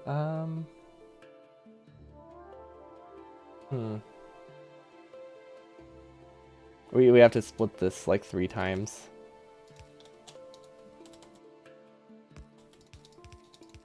That's fine. That's fine. Not the end of the world. It's not great, but it's not the end of the world. Okay, let's say we have fuel coming from here. That seems reasonable. Okay. Where does it connect? It connects. We can connect it through here, no problem. Okay. Then we give it this. You wonder how logic heavy the base would actually get? Yeah, that's what I'm thinking. Like, we can't do it on everything, but the nice thing is there aren't that many inserters that benefit from this kind of design, so we don't need a ton of them throughout our base. Literally the only things I found where this kind of design is worth it is purely iron. If it has a single input requirement. If it has two different resources to build it, it's not worth having logic on it. Which means literally gears. It's useful for gears. Marginally useful for sticks, but honestly, since we don't need that many sticks inserters, we can't even say it's useful for that. Because pretty much the only reason you would use it is if you have only a belt of iron and fuel. If you have two belts for two resources, you might as well just do that, because that's like one less inserter. And there aren't that many things that produce fast and use a lot of different outputs. So it really just boils down to gears needed, and that's it. And even then, it's not super beneficial, so we might even end up scrapping it here. But yeah, I think it would get pretty logic heavy eventually. Which is why if we did it as much as possible. This one actually doesn't need the iron on here, but it does need something. Okay, I think this works. We can actually have this elsewhere. But yeah, this should be fine. So let's give an example real quick. Okay, I didn't delete all of them. Or I didn't reset them. Okay, so all of these are disabled, which is about 100 inserters, which isn't a ton, admittedly. That's why I can justify it for this one section of the base. Because it saves a lot on undergrounds and inserters, like right here when iron still kind of matters and bot count still kind of matters. Also, it lets us do this, which you can't really do with other designs. With other inserter designs, burner inserter designs, you are slightly limited to your ability to save belts here and there with belt weaving. Okay, and we don't have to worry about this kind of stuff for inserters that feed only themselves. If they only move fuel, they don't need logic. If they're grabbing horizontally from a yellow belt, or if they're facing this direction for a yellow belt, these are safe. Which is why these ones don't have logic. If they're facing this way, this is unsafe, so this would need logic as well. So these need logic, these don't, if they're only moving fuel. If they're moving fuel and iron, specifically on a assembling line, they need logic. If they are a smelting lane, they don't necessarily need logic, but you need to make sure you don't hand feed things and you never run out of coal. So this is tricky, but I think as long as we have belt prio, it's impossible to run out of coal and still be mining. So we just need to make sure we prio fuel towards the inserters and we're good. And then steel lanes can't be self-feeding. Steel lanes can't be self-feeding unless you have logic as well, because those are unsafe. Because basically what it comes down to, if the internal buffer of the assembling machine is greater than 4, well, actually, for safety purposes, yeah, is greater than like 4 before it starts working, then you can't have self-feeding inserters without logic. It's great. Okay, so good news. These don't work. I didn't give them the logic yet.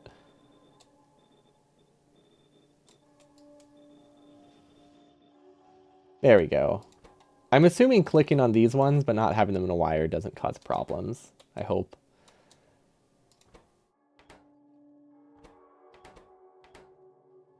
Okay, I put iron on the wrong fuel in the wrong spot. Good news, bad news. Yeah, good news, it doesn't work. Bad news. Wait, no. The good news is that it's not wrong. I guess. That's reasonable news, right? Yeah, it's all right news. It could be worse. There we go. That's what we're rolling with. Okay, I connected to the wrong spot, so this actually goes here. For some reason, I thought these were self-feeding, but these aren't self-feeding because, like I said, self-feeding only really works if, specifically, it's 2 in and 1 out, or 3 in and 1 out. Or if you need one assembling machine total, but if you're using one assembling machine total, you probably don't care about throughput, so it doesn't matter. Like satellites. Satellites could benefit from self-feeding, but on the other hand, why do that? It's a satellite. You need like 1 per 30 minutes. It's not an issue if you have lower throughput. Good news, it could be worse. Exactly. Okay, now they're working. So yeah, we can see that if we delete this, that was a terrible example because this is nuclear fuel. It's never going to run out.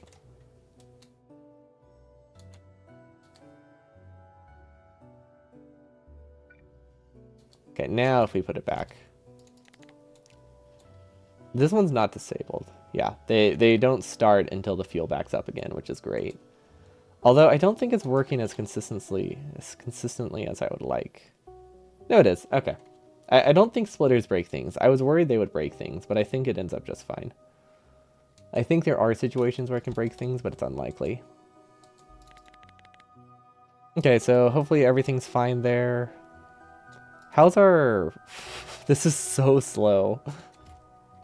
What's the bottleneck here? Gears? Yeah. See, like here, if we could wrap... We could probably wrap gears around here, and actually it would be worth it.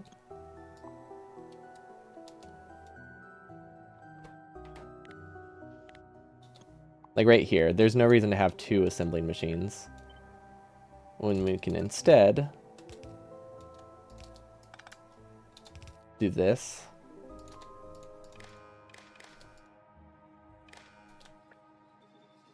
There we go. Same effective throughput. We just need to figure out where to put the output here. I think if we just shift it 1 tile to the left, it's good. Like here. That's probably should be pretty safe. Oh, wait. Sure. This works. Right? Yeah. Sure. Not a huge deal. We can do something. We can do something with this. Okay, so this should have the same input. I don't... Right? It's a 20-to-1 ratio. Yeah, we don't have 20 inserters here. Wow, this is 6 gear assemblers? Is it better if we do modules? I don't know. It uses less iron.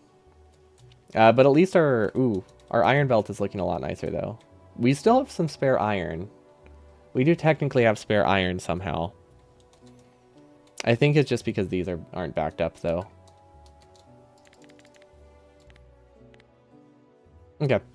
So this looks decent. We obviously have not connected fuel. Too much copper. I don't really know if that's true, so we're just going to leave that as a reminder to double check it later.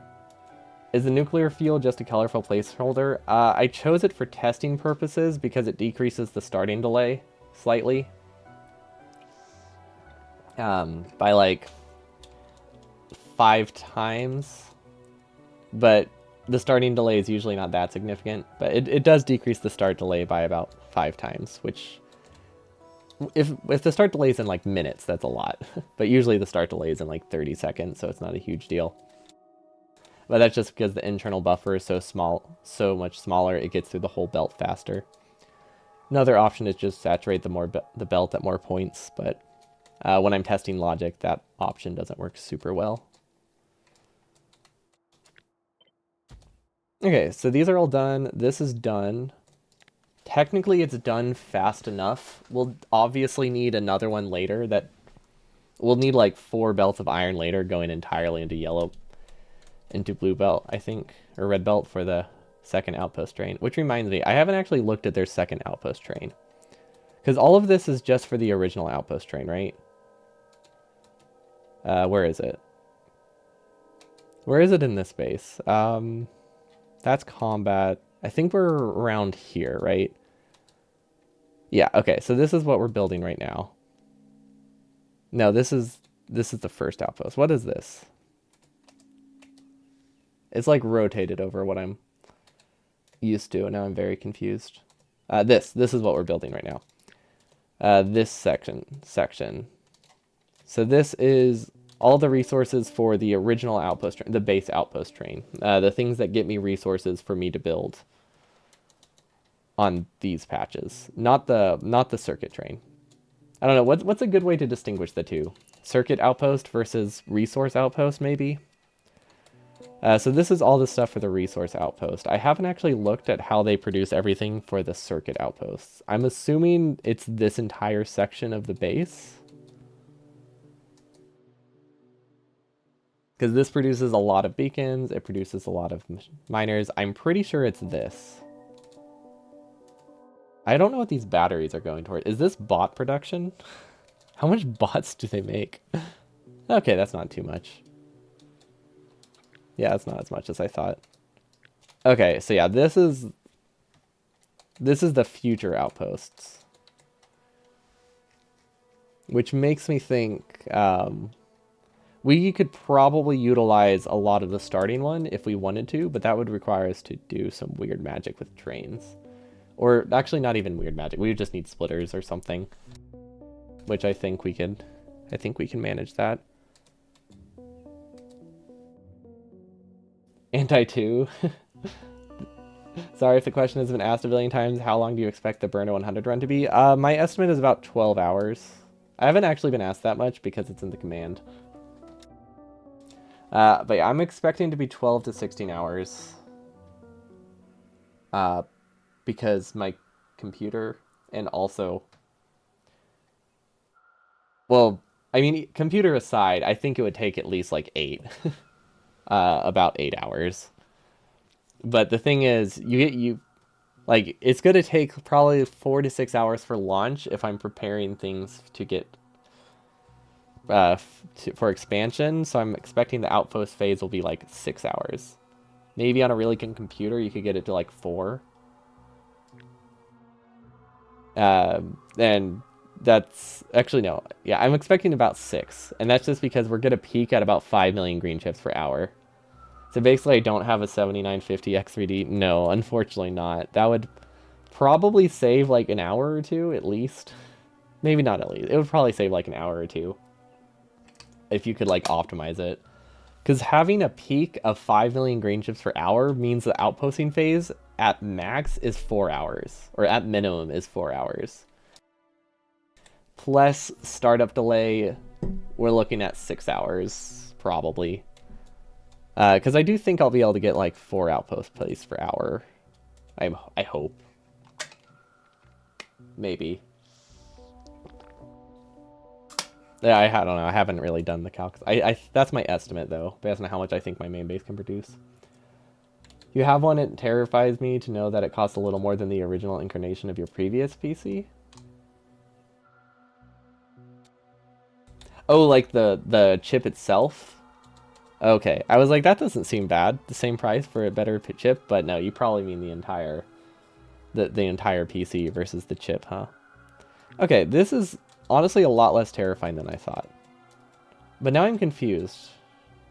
There's no way this is everything they need, right? Is this just for science? This is for the outpost train, right? Where's the train get loaded? Does anyone even know? Is it over here? If I had to guess, this is the outpost train. No, this is the original outpost train. Where the heck does the new outpost train get loaded? They're amazing for when you need to compile code. And yeah, the CPU itself is quite expensive. Honestly, I'd be happy with any 3D. I would be happy with like a 58 3D, which is not terribly expensive.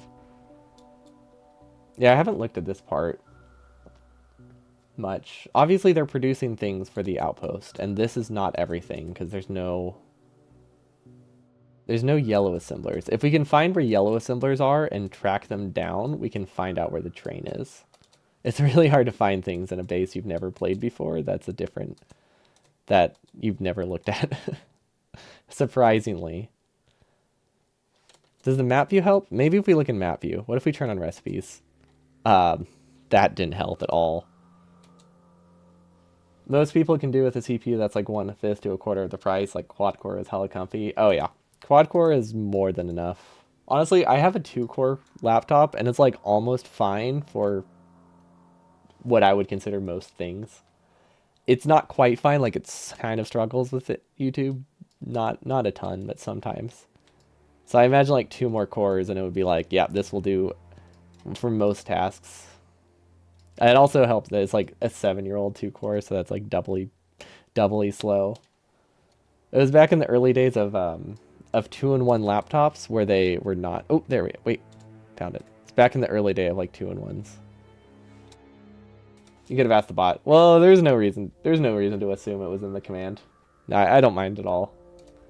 I don't mind repeat questions. Literally, it's literally right here, right next to the assembling machine. Wow, how did they get this? They produce enough assembling machines for this? Wait, what do they need? There's a chance that their outposts don't use as many yellow assemblers as mine. Because I have to use so many more because of prod modules. Dual core is a massive step up from single core. Oh yeah, even like double. Yeah, I don't think I've ever had to use a single core. I can't imagine it would be very useful these days. Above 4 cores, all the benefit you get is stuff that paralyzes nicely. I feel like multiple cores, it's great for like anyone who does content creation or stuff like that.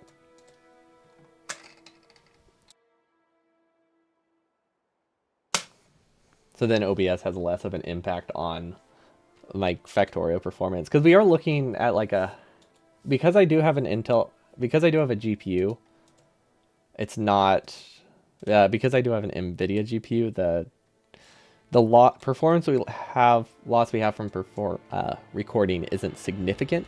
Like it loses me like probably 20 to 30 minutes.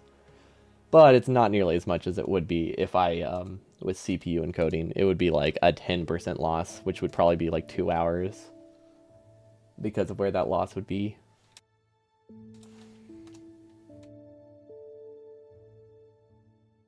This is so many, I love these circuits. Okay. Is this literally all their production for yellow assemblers? That seems wild to me. Wait, does anybody know off the top of their head, how many outposts does a normal 100% run do an hour? They do one like every 15 minutes or something, right?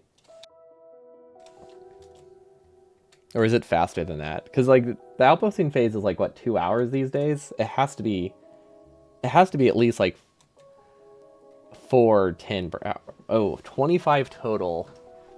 Okay, so even if it's over like 3 hours, that's like 8 outposts an hour, right?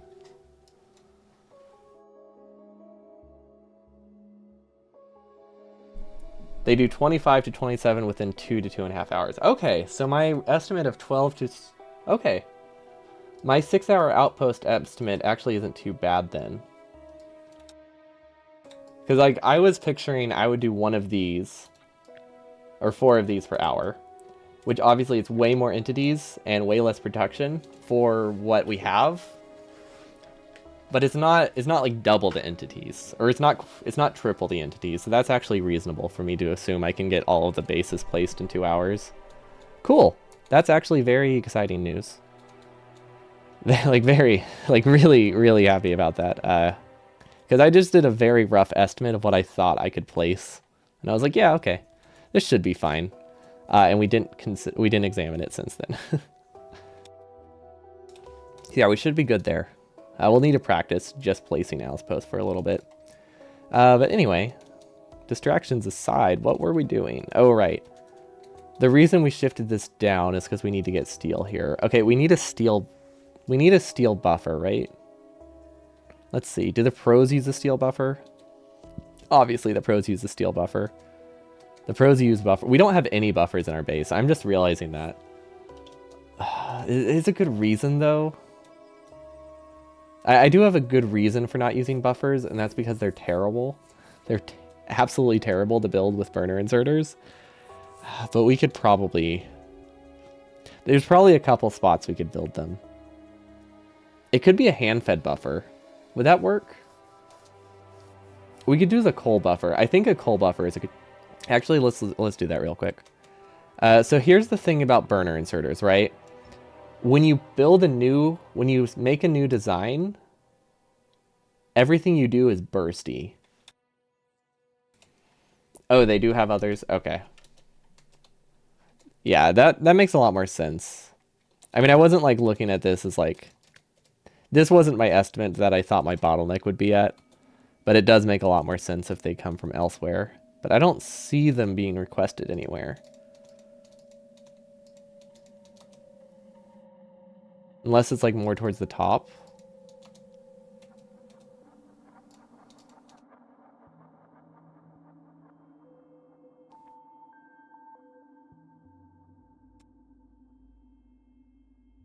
You're confused. World record is about 4.5 hours, so 5 to 25 in 4.5 hours. The outposting phase is only like the second half. So that's what the 2 to 2.5 hours estimate was.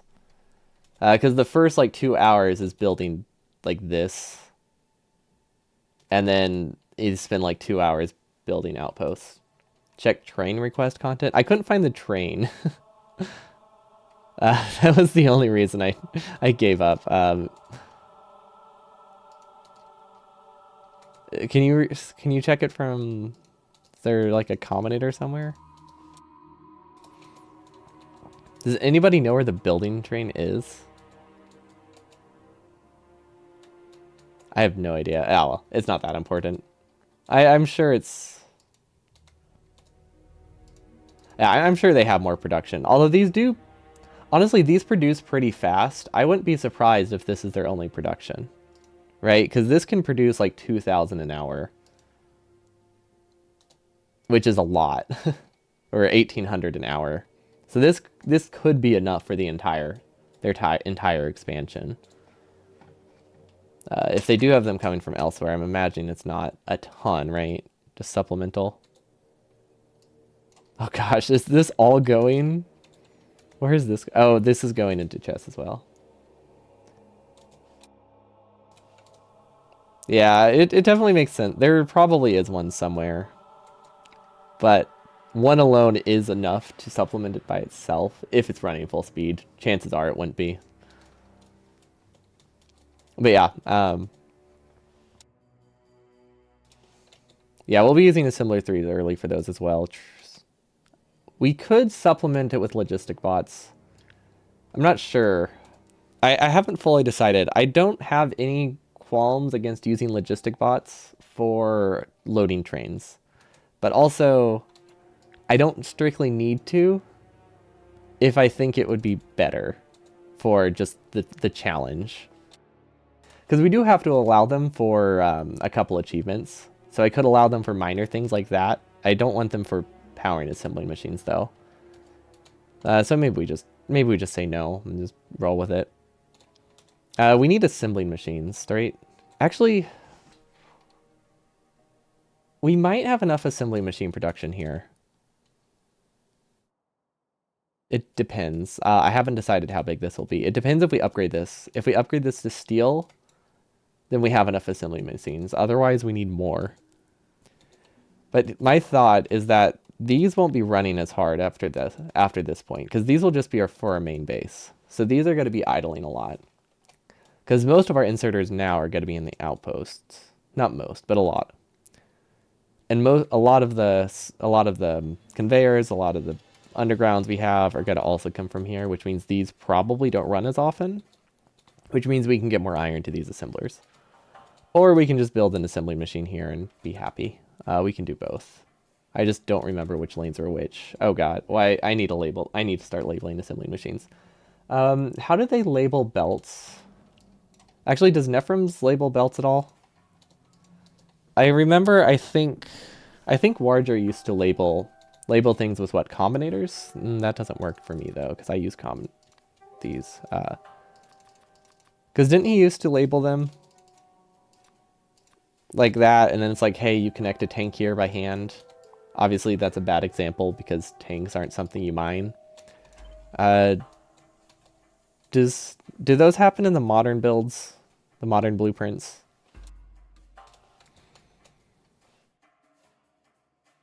Or any of like the modern runs, or is it just memory at this point?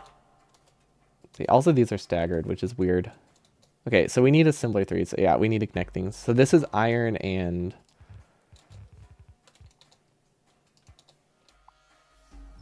This is iron and circuits. Where are gears? Gears are here.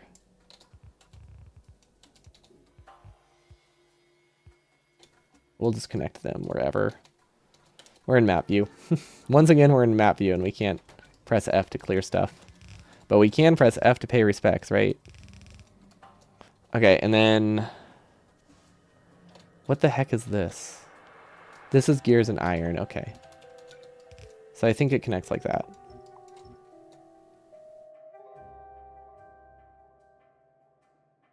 This is also gears and iron. And this is stone. Okay. I think I figured out how things connect. That's what happens when you like move something, when everything just was like quickly connected. Okay, does this work? Let's see. Gears, iron, that's good. Gears, iron. Okay, that's correct. Everything is connected properly. We do need this to be a red belt now. Honestly, a red belt in general here would probably be useful. That simplifies the connections a ton. And it should work fine because it's split between 2 belts, so we don't have anything. We don't end up having any inserters grabbing from a red belt, so it's nice and safe. Although none of these are self-feeding, so we could. And they would work mostly fine. Okay, so now that I can see the belts, where would be a good spot for assembling machines? Probably here, because this has gears. Okay. This has too many different input types. So let's do assembly machine 1. Actually, wait, is this... Oh, that's a good ratio. Oh, the split that we have is really good. Okay, doing iron and... Yeah, doing the iron on both belts is really nice. Because so far, it's made it that every build we've done has pretty much an even ratio between all the inserters. Which is very nice. Now this is the problem. What do we do with these? We can direct feed. If we direct feed like this... What's the problem with direct feeding? Is it just not scalable? I feel like direct feeding loses the ability to output or something. I remember there was something tricky with it. I just never remember exactly what. Let's assume that this goes elsewhere. Let's make it go around. Let's just send it there for now. That should be fine. Okay, so this gives us assembler 2s. They need circuits, gears, and steel, right? Yeah, okay.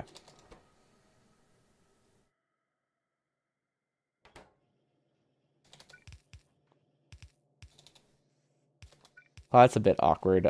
We can output here. Wait.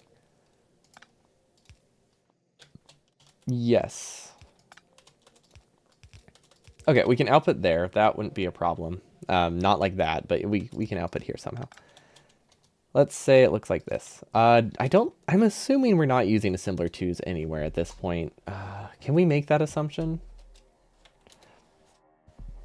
I think we can make the assumption that we're not using enough assembler 1s, that we need to make more. Because we do have them in the earlier base. If we need any more, they can be produced here.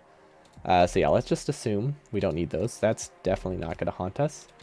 We've never tried to cut corners and had it break us. Okay, so now we need steel. Steel is over here, so steel's pretty easy to get. Inserter wise, it would be best if we could get it here, but I don't know if we could really get it over there. What else? Where else could we get steel? Technically, if we change the outputs, we could get steel from the side, but then we don't have, I don't think we have space to input anymore. So yeah, realistically, we just need to get it up here. Now, what else needs steel? Actually, yeah, let's look at what else we need. This needs steel, iron. Okay, so these don't need circuits. These don't need gears. That's unfortunate. These don't need gears. Okay, so there isn't a good split for these things, is what I'm looking at, that we can do easily with burner inserters. How input limited are these? Incredibly, but we don't need a ton of them. What about you? Incredibly. Okay, very input limited. Okay, all of these are input limited, so we're just hoping we don't need a ton of them, but If we design it correctly, we can make it that we can just copy and paste it. Not during the run, of course, but we could set it up in a way that works here. So what I'm thinking is we use the long inserter tricks to get more things on one half. And by long inserter tricks, I mean faking long inserters by doing this. So this lets you get 4 resources on a single side, so that way it's very expandable. You do miss out on throughput this way, because you can only have 1 inserter going in, but it is very easy to set up.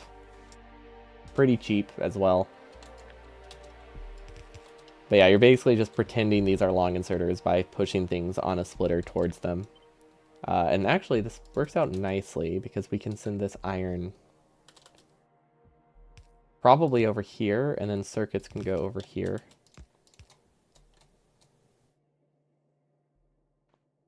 Something like that, I think, would be fine. And if we really wanted to, we can have iron on both sides. So that's one option. Do these need sticks, right? Okay, that's not a problem. Okay, we have 2 options here. One option, we have more than one option, but the 2 options that I see is we have iron gears and iron in circuits. So this lets us have a higher throughput because the resources are split. That lets us get a little bit under 2 inserters for each because sometimes they would double grab. Like if they both grab iron, that is technically worse than if this always grabbed iron and this always grabbed gears. But you would have somewhere under double the production, but a little bit more than nothing. Compared to if we didn't have iron at all on here, then we just never have that chance for production. So that gives us that option. That other option, get rid of iron on one of these belts, replace it with steel. Simplifies the design, lowers the total throughput. Let's see, which ones matter? This one would not lose throughput. This one would lose throughput. Not a ton, though. Actually, yeah, this one, well, yeah, this one would lose throughput. This one would lose half the throughput. I mean, how many cargo wagons do I really need at this point, though? Oh, we haven't done storage tanks yet, too. Those will also be done on this lane. Fluid wagons. Fortunately, we don't need fluid wagons, because those look awful to automate with inserters. Okay, let's take the simple route. Let's see how we like that.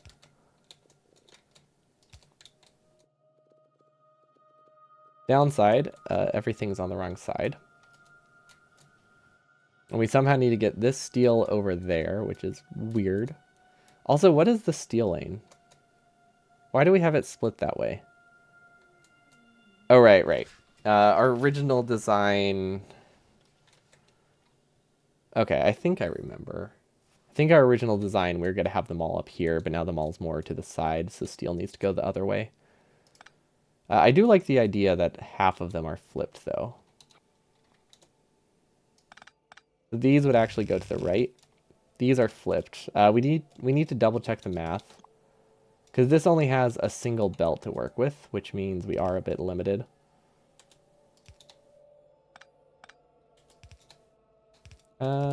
That works.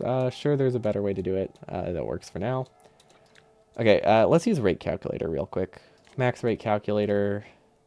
Wait, if I use this on these, does that actually calculate? Is that looking at both furnaces? Or both rows of furnaces? Oh, it is. Okay, because they already have the recipes. Wait, does that mean it's not actually working because these don't have steel? Does this change the number? Yes. Okay, that does change the number. So this produces 3 per second. 3 plus this is... So that would be 9. Okay, so yeah, we have plenty. Honestly, we might be able to bring this whole belt, but I don't think so. No, because the consumption isn't late enough, or early enough. Yeah. Consumption isn't early enough to, Actually, is it? I don't know, it might be. It very well might be. Also, I'm just realizing now, We can't use these for outposts, which means we either need to come up with a way to put them on a belt and store them elsewhere so we can eventually send them to outpost, or we do more furnace lanes somewhere else later. We'll worry about that when we get there. For now, steel goes up.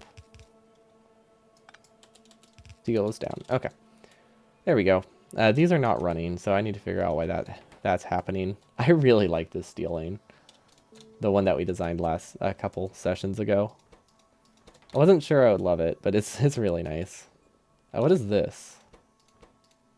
We decided this was bad, right?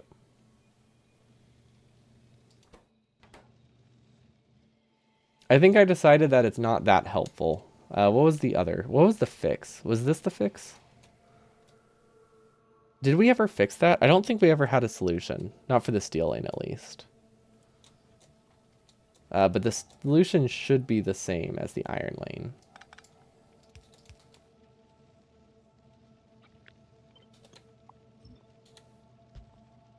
Yep. Okay. That should work fine. We just have to make sure we sideload ahead of time. Very good.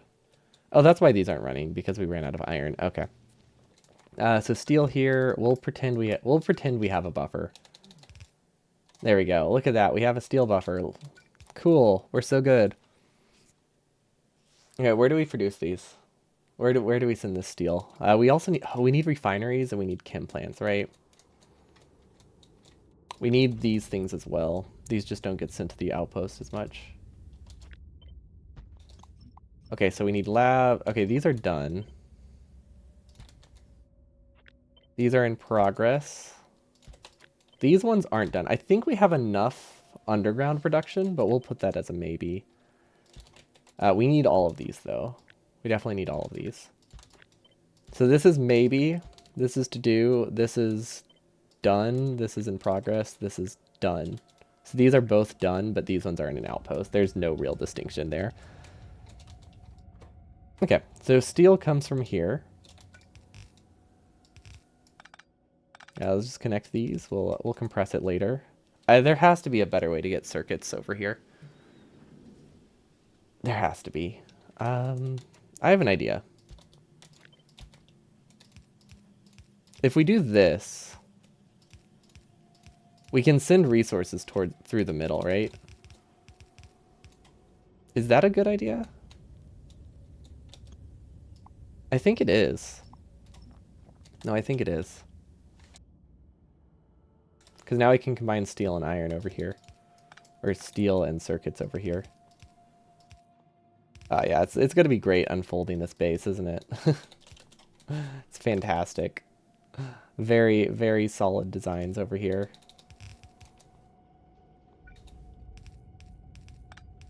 Okay. Yeah. They're connected. Can't wait to unspaghetti it.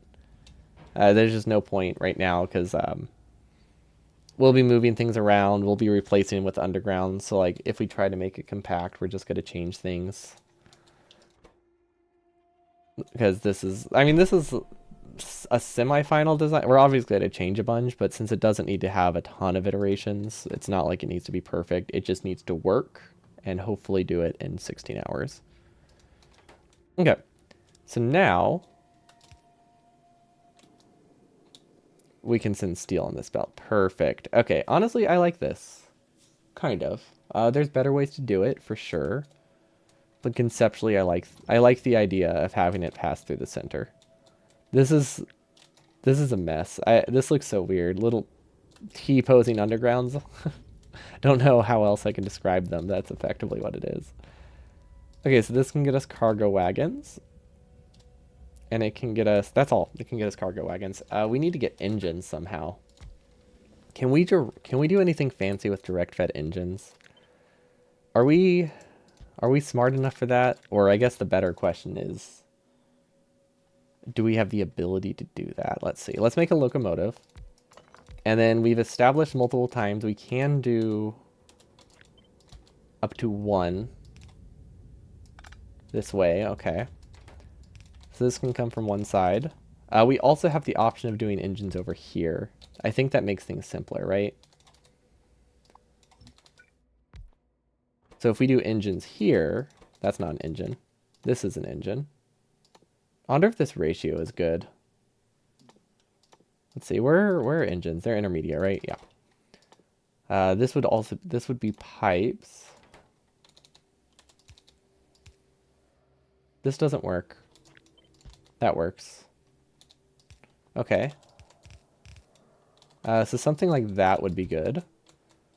We would have iron over here, and we would have steel and gears.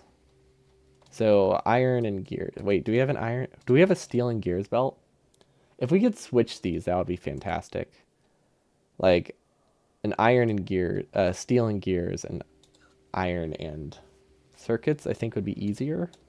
But that's only for this one specific thing. So what if we just do this instead?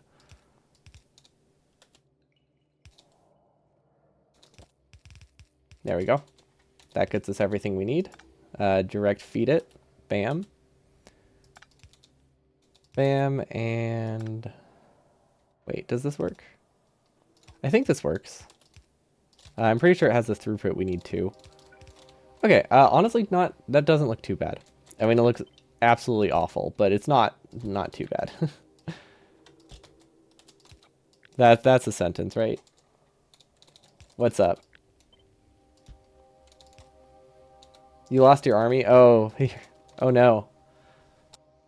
Do you cheese things by loading old saves, or do you just have to accept this loss and try to win? I guess it's not cheesing to load an old save. Usually I just restart. Okay, does this work? No. For some reason it doesn't. This isn't gears. This isn't gears and iron. What was I thinking? Oh, because this needs gears. This needs iron. This also needs steel. Okay. I see what I was thinking.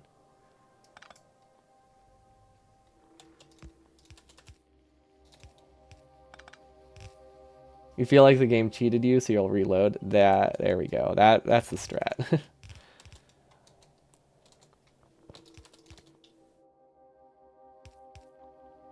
Okay.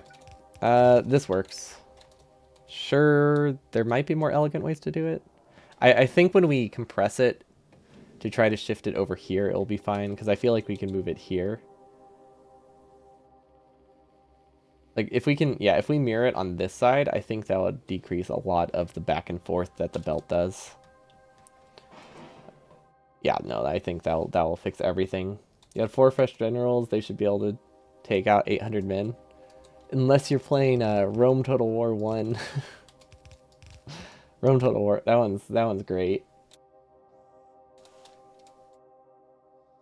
The AI is actually, I guess the AI for that is so bad. The enemies, you do not need to perform that well to win. Okay, why isn't this working?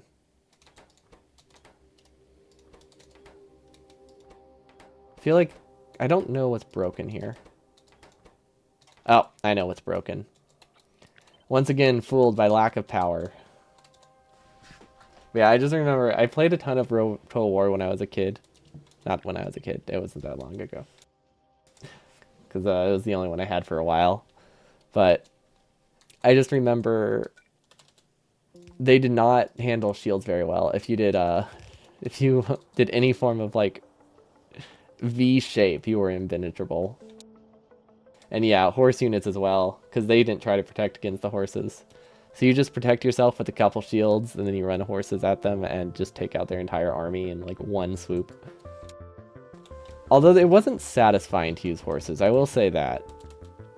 Like, they've done a much better job in the recent ones of making it feel like you're actually powering through people. No? What do you mean, no? Wasn't I agreeing with you?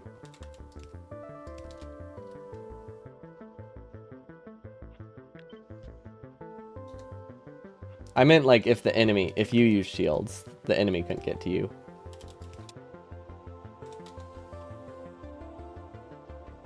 Oh, 3 simultaneous attacks on 1 unit, always a route to do it. Yeah, that sounds about... that sounds right.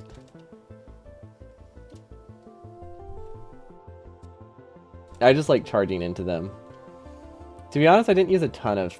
I do remember them being very powerful, but I feel like I didn't use them a ton, because I liked archers and shield guys a lot, especially the ones who had spears, because then they were basically archers in itself.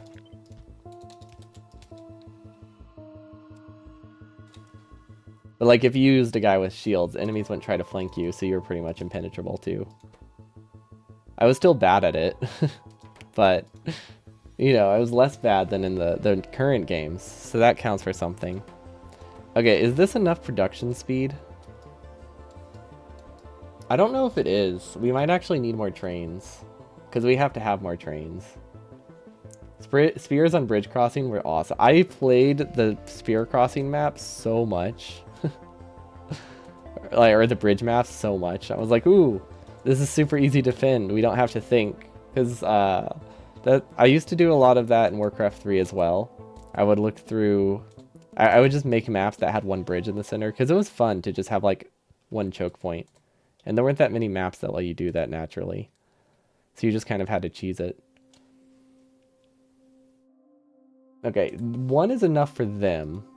But I don't think that's a great comparison because they're using half as many trains as we are at this point. So I think we either need speed modules, or we need another, that's not a speed module, or we need another engine assembler. At least these aren't input limited, so that counts for something. But yeah, we can definitely do another. We also need pumps. Pumps, I don't think we need anything extra. Actually, what do pumps even need? Steel pipe, ooh. This is making me think we should just put pipe on this belt instead.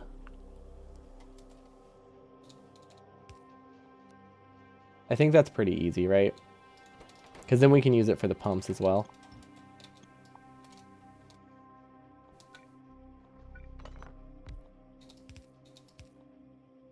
Does this work? Yes, yes, this works. Okay, so something like this. This gets us pipes. Output, output. Okay, now we can get rid of that mess. Okay, if we need, we can always just copy another. I think for spacing purposes right now, I am going to copy another. Wait, is this on the same fuel? Is this on the same grid somehow? How is this on the same grid? We got off the grid, didn't we?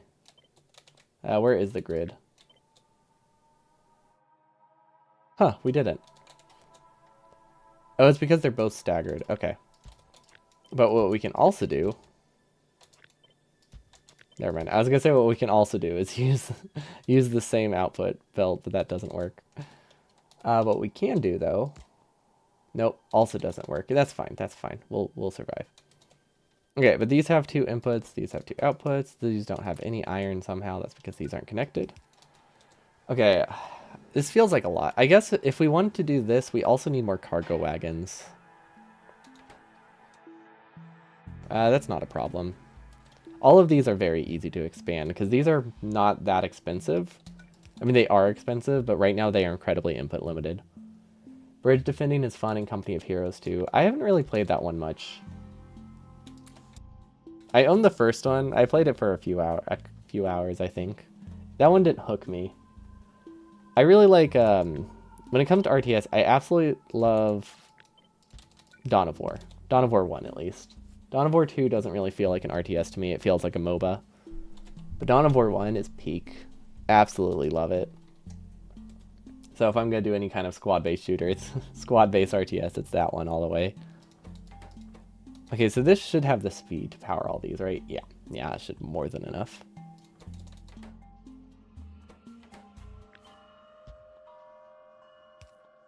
You know, there's a possibility we can use this for pumps, though. That could be good, actually.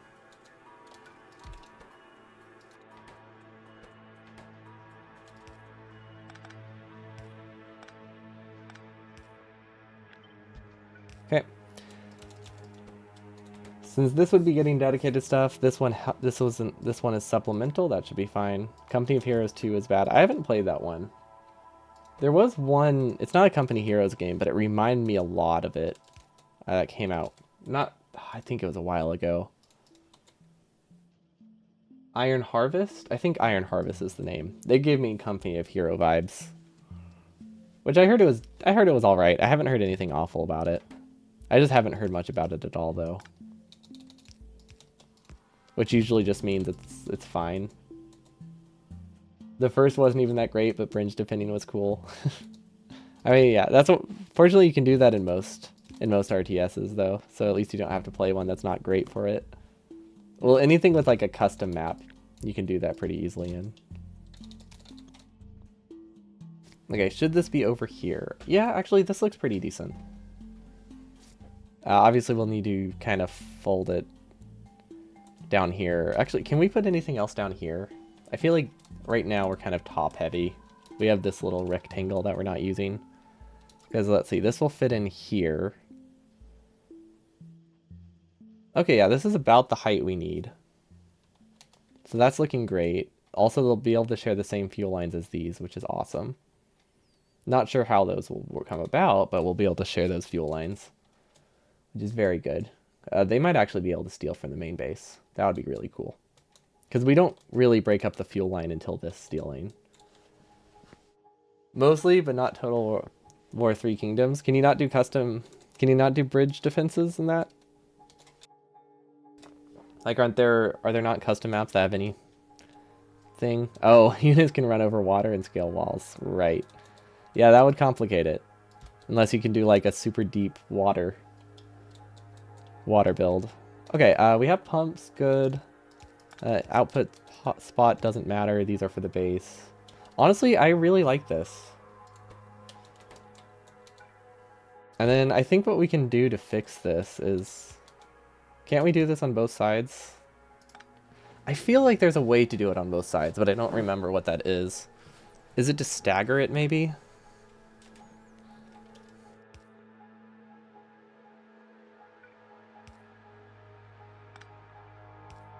Is it this? Does this work? No. Wait, this doesn't work. No, this is not it. Am I just picturing... Am I just imagining things? There is a way to do that. With double-sided, right? Or maybe when I do the double-sided, that's for a different setup. That might be... I might be thinking of a different setup. Does that work? It doesn't quite work because this doesn't have the fuel alignment. I mean, technically this does what I want it to, right? But it doesn't align. I don't think it aligns with the fuel. How would we paste this up here? Well, let's move this.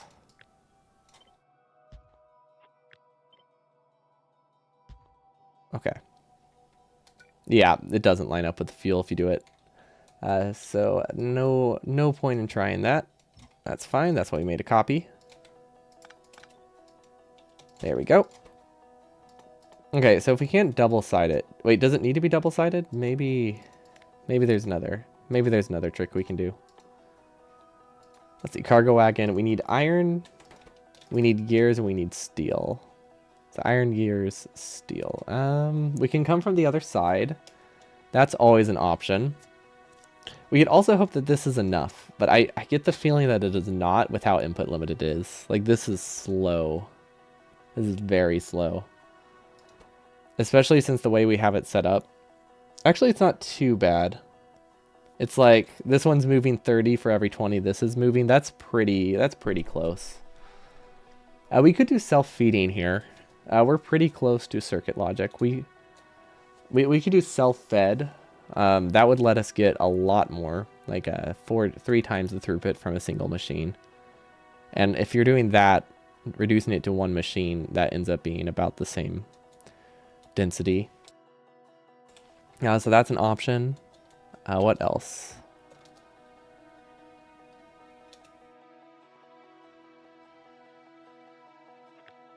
This is also an option. Maybe spacing it farther away. That doesn't do anything. What did I think that would accomplish? Yeah, I think the easiest option is... Oh, look at that. We have iron and gears over here. Why don't we just use those? There we go. Problem solved. And then we just have to use a splitter here and an underground, and we're good. Or we should be able to be good. It's a bit weird, but I think we can make it work. Maybe if we switch one, which one is the input, I think it's fine. Or split which one is the splitter. Wait, no. Why can't this work? I think it's because these are aligned. We can't get them to grab from this side. What other options do we have? We could do something weird like that. No, not that looks messy. Okay, let's go back to the original one. This looked a lot cleaner. Okay. Obviously we'll remove that belt because this has some extra belt. I'm keeping it for now just in case we end up using it. This doesn't use gears. This is still engine limited, but these are running. This hasn't run. In this entire time we've been playing, this hasn't run. That is a bad sign for me thinking this is enough engine production. Like, really bad sign. Because this has been running for like 10 minutes, right? And it's produced 2. That is very, very low.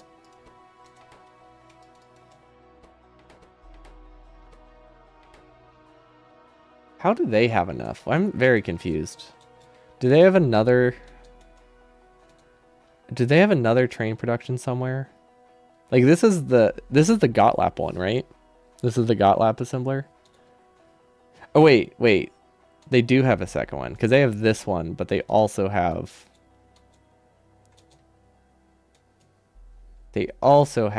this one. Okay, so this one doesn't necessarily need to run full speed, does it? If they have another. Okay, so maybe we're better off than we thought. Because if we can have a train building for like 30 minutes before this, we might be fine. They also have pumps. I wonder what we don't have any pumps used already, so we could add a pump assembler though. I don't know if we need one by this point. But yeah, we definitely need more train production. This is so low. How much does this produce, and how much do I think I need? Every outpost, we need 10 engines per outpost. I wonder if this will pay for itself. I mean, the whole reason I'm doing this is because this part is being built. The reason we're using trains is because I'm doing this part with the controller. And connecting one train is really easy. Consistently connecting one train for every outpost, really easy. Connecting 4 belts for like 20 different outposts though, that's not as easy. Or 10 outposts, that's not as easy. So that's why we are using trains here. I think the ROI is a bit slow because I'm pretty sure I did some estimates and each outpost needs like 20,000 iron worth of trains, which is a lot. So I think we need to tone it down a little bit. Because how much is that? 20,000? There's no way that's right. I think my estimates are wrong. Right? There's no way it takes me 20 minutes of an entire red belt of iron to produce an output. I really hope that my estimate included belts. Because if it's 20,000 in trains, that's tripling the cost of the outpost, I think. Maybe we can cut down our trains a little bit.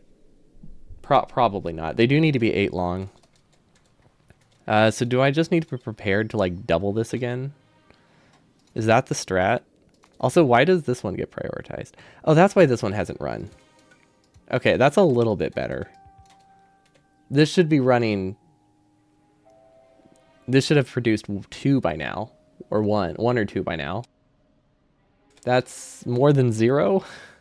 Technically is more than 0. I don't know if it's not a lot more than 0. But we can always produce more, like down here, maybe. Oh, maybe the strat is to like fold it, or not fold it, but like stagger it like this. Anyway, let's finish this. Input. Let's move the fuel down. I wasn't expecting this would go down, hence why I wasn't prepared for fuel to be here. Input. Okay, there we go. That's good enough. We can copy and paste that as needed. This does go lower though. Okay. Copy these down. Copy this. Okay. This can go literally wherever. It doesn't matter.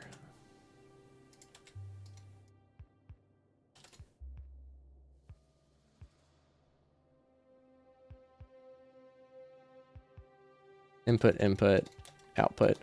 Okay, let's say that's good. I imagine these are producing a lot faster, right? Because these are input limited by the inserters. These are limited by the engine units. So even though I need 5 times as many of these, I'm pretty sure these are producing like... I don't really know. They just got an inserter, so it's hard to say. But if I had to guess, this is producing like 5 times faster. Literally a complete guess though, so who knows? Maybe I shouldn't bank on that. This doesn't work. Does it? This doesn't have the steel. Oh, right. This only worked if I changed where the steel came from.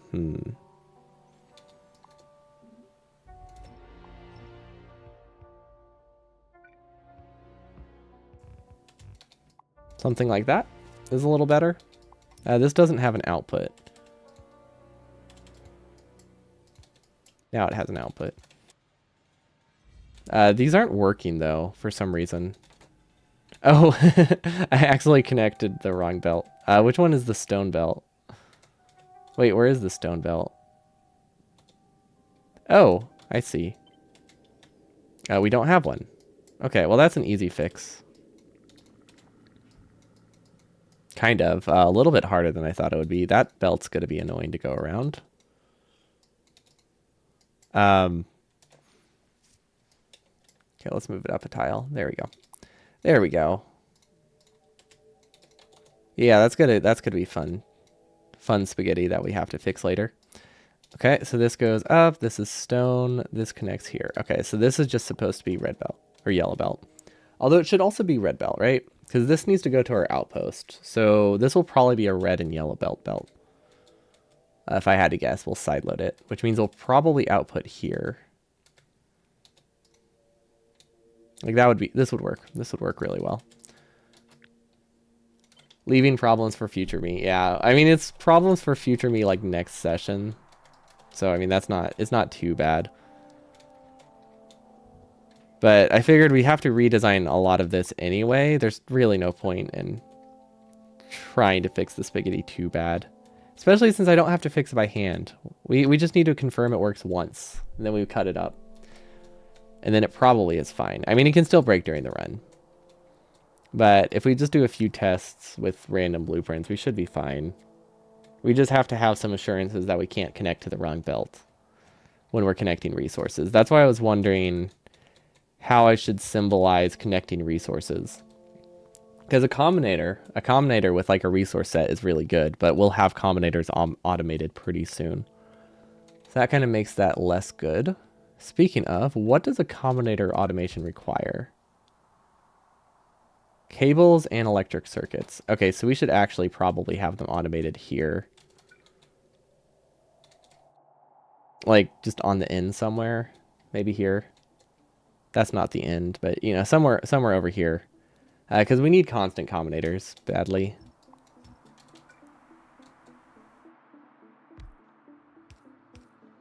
Or not badly, but we need constant combinators at this point. That doesn't work. You know what? We'll pretend it does. That's a bad idea. If we pretend that works, we might actually think it works. What about here? We could replace this, since I think we only need one of these to run. Because we have 3 right now. We definitely don't need 3. So yeah, we could say one of these is a constant combinator assembler. I think this one would be good to replace. This is only one type of a combinator, but technically this is the only one we've used at this point in the run, so that's fine. This can't sideload. Okay, we're good.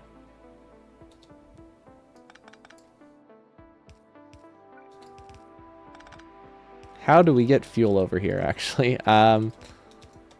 there's better ways. Especially since this way didn't even work. There's definitely better ways then. Okay, here we go.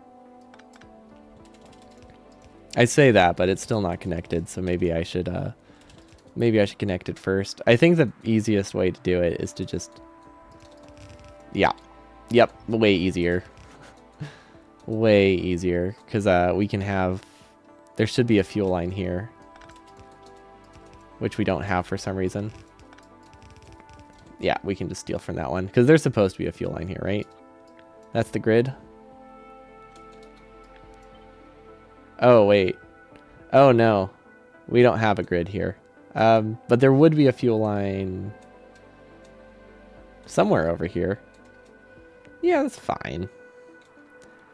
Yeah, we haven't stitched this together yet, so this isn't a fuel line. This would be the fuel line, which is fine. We can just move it over one tile. This would go over one tile, and this would go over 2 tiles. Okay, I'm realizing now that I'm kind of blocking the gear belt there. That's fine. Again, leaving problems for future me. But I think these will all shift 2 tiles to the right anyway, so we'll have plenty more space. It's not going to be this tight of a clearance. Cool. That's what I wanted. Yeah, Smart Belt is great. It never causes problems. Okay, so that's combinators. How does that not a combinator assembler? How did I change it to that? Did I accidentally copy it? I think I copied the wrong thing. Because I don't see myself confusing those 2 icons. That would be a bit weird. Okay, so we have... These are producing decently. Honestly, this might be enough, right? No, there's no way this is enough train production. Do I have the resources for more train production? I think we have the resources for more trains. I just wasn't expecting it to be this bad. This is 3 resources. This might benefit from self-feeding inserters. With how rough it looks. Like if we do a grid. Inserter. We have iron, like steel here. Self-feeding, self-feeding. Self-feeding. Something like this. So these are all self-feeding. These would all have to be on some kind of logic. Advantage. It runs 4 times as fast, I think. Which is a pretty significant improvement. Right? Well, not quite 4 times as fast. Because this would be 2, this would be a factor of 2, this would be a factor of 1. So it actually is only running... probably like 3 times as fast. Because one of these halves isn't running as fast as these. Okay, but that's still a pretty sizable improvement. 8, 2. I think it is double. I think it is still 4 times. It's just not like 5, which I was hoping for. But yeah, self-feeding here would reduce the amount of inserters we need here, or the assembly machines we need from 8 down to 2, which would be great. Locomotives, we'll have to figure out locomotive requirements. Those are weird. We obviously need 5 times. We need 5 of these for every one of these. And these will be produced already somewhere else. So we might not need a ton of locomotives. Because we will have locomotive production probably right here. No, that's Roboport. Actually, this is robot production, right? No, robot production is up there. This is just a Roboport with an extra assembly machine. No idea what this wire is. Is this from the accidental sideload earlier? Wait, what's this supposed to be? That's the question I should be asking. This is supposed to just be circuits. Ooh. Is this an easy fix? I hope this is an easy fix.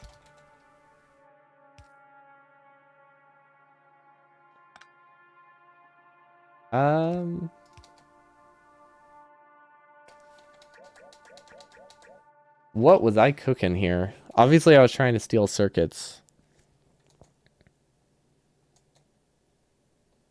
But I clearly missed a step. Where can we get circuits from? Meth? What was I cooking? If only. That seems less destructive to me than this does. Okay, so we don't need the wires. Was the idea to have circuits on that side? I mean, I could do circuits on that side, right? If I really need to do, we can do a splitter. I feel like we can find a better option. Okay, let's delete this. Obviously, this needs circuits, and they need to be side-loaded. Do we have space? We don't really have space here if we want double inputs. Honestly, we might just delete it. I heard that's how you can afford cancer treatment in America. That's true. Breaking Bad is definitely, it's based on a true story. They don't talk about it much, but it's definitely real.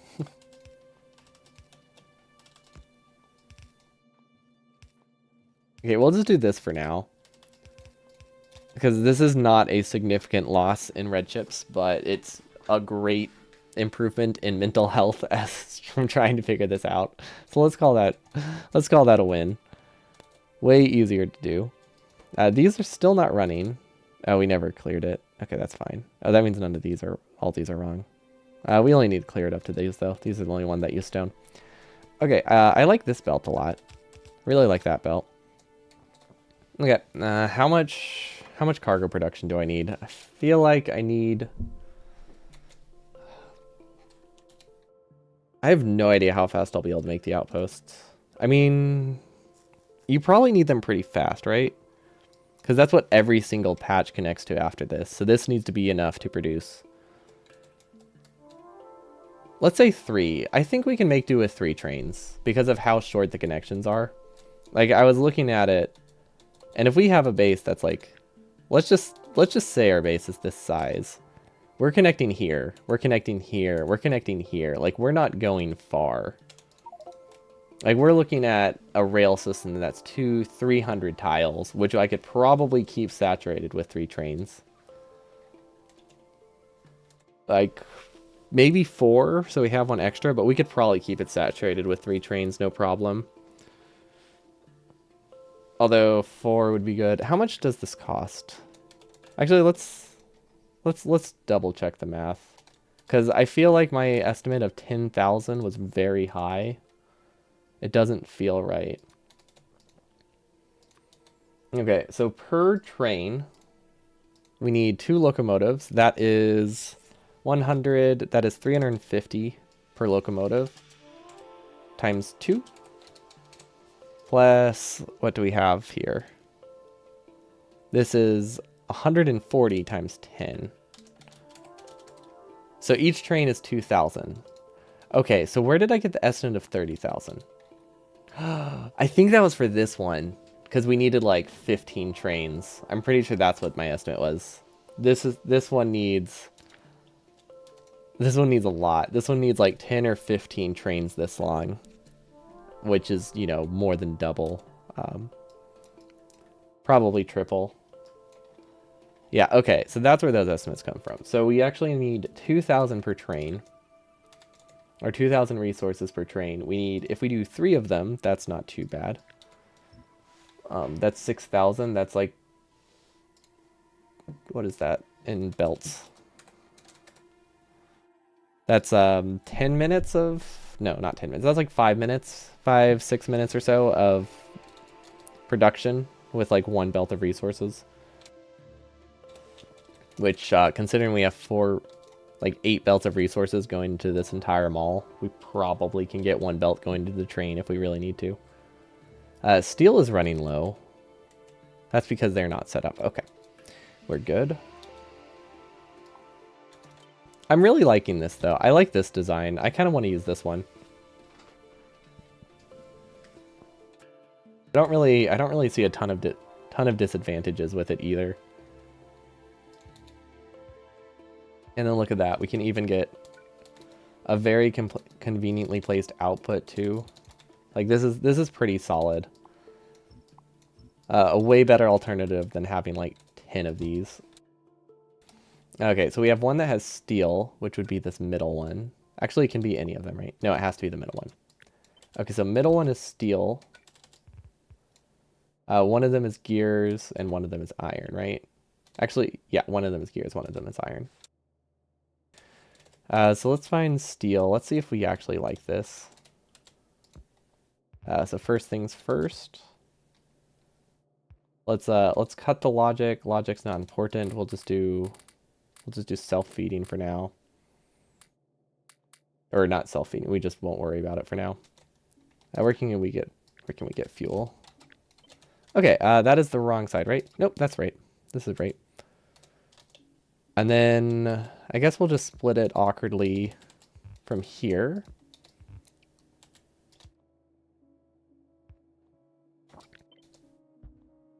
And then this one needs to split the other side. Yeah, that's not a problem. Sure. So in theory, if steel was working, which we're just gonna pretend steel is working right now, this should be a lot smaller. Because look at this. If we look at this footprint here, this is the same size as this for 2 assembling machines, but we need like 4 more sets of these. So we're changing basically this entire square into this square.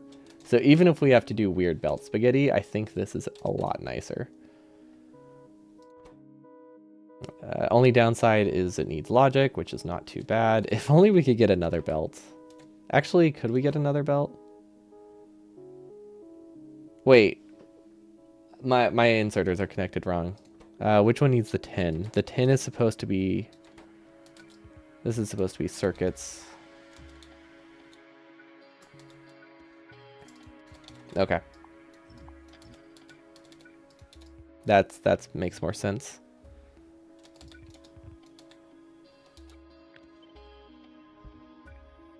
Sure, let's just do that and hope that works for the estimate. Okay, this should be working a lot better now. Because we have one side with 2 inputs and one side with 3. And the side with 2 is supposed to get the gears. For some reason I was thinking it was steel. I guess it makes sense since it's just like the wheels. But the housing is like most of it. Tanks, we don't need a ton of tanks. So I think tanks we can just put up here. Normally. Well, let's put it here. This should have everything it needs for a tank, right? Steel and iron. Yeah, because this theoretically has iron. It doesn't though, so we need to figure out why.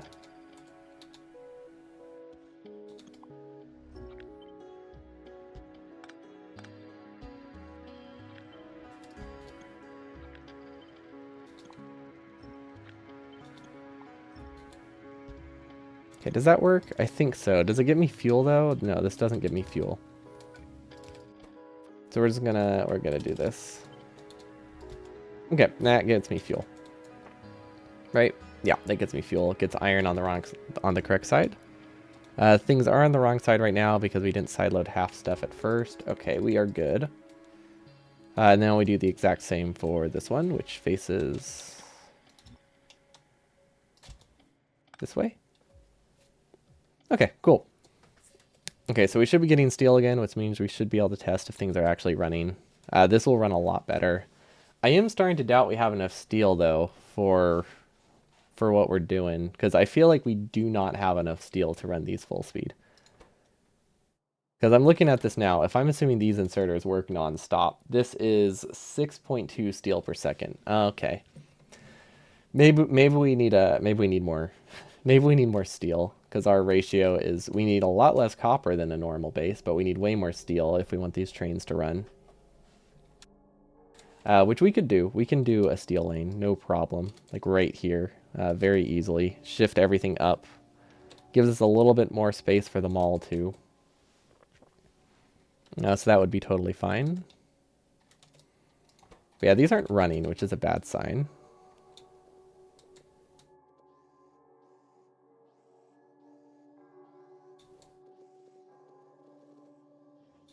I guess I didn't clear things. You have a feeling that you're overestimating how many cargo wagons we need per minute? The thing is, this is our first cargo wagon production, and we need a lot fast. So maybe we can just do one thing earlier. Because, like, the thing is, our first outpost that we're going to be doing needs, like, 40. So I figured we needed, like, 40 pretty fast. But maybe we don't... Because, like, I know at a steady state, we don't need this many. So maybe we just do... Maybe that's the strat. Maybe we just do a locomotive and a cargo wagon over here. So that way they're buffering for, like, an extra hour or an extra 30 minutes. So then that way it's not nearly as critical. That could solve it. But yeah, I know, like, at a steady state, we definitely don't need a ton. But yeah, like, our first iron outpost that we need to get needs 40 cargo wagons, which is a lot. Because I don't even know how much this produces. How do you plan on fueling inserters that take items out of a cargo wagon? This is our current running design up here. This one isn't running.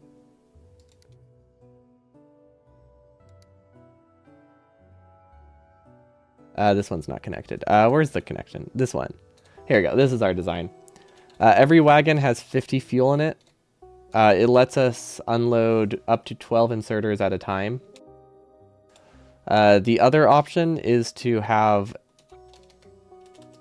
feeding inserters like this, but if you do this, you can only do 5 inserters at a time. So this option lets you get 12 per wagon, doing about 2 red belts per wagon. Otherwise, you're limited to like 1 red belt per wagon. Or not per wagon, sorry, per train. So yeah, we're doing self-fueling.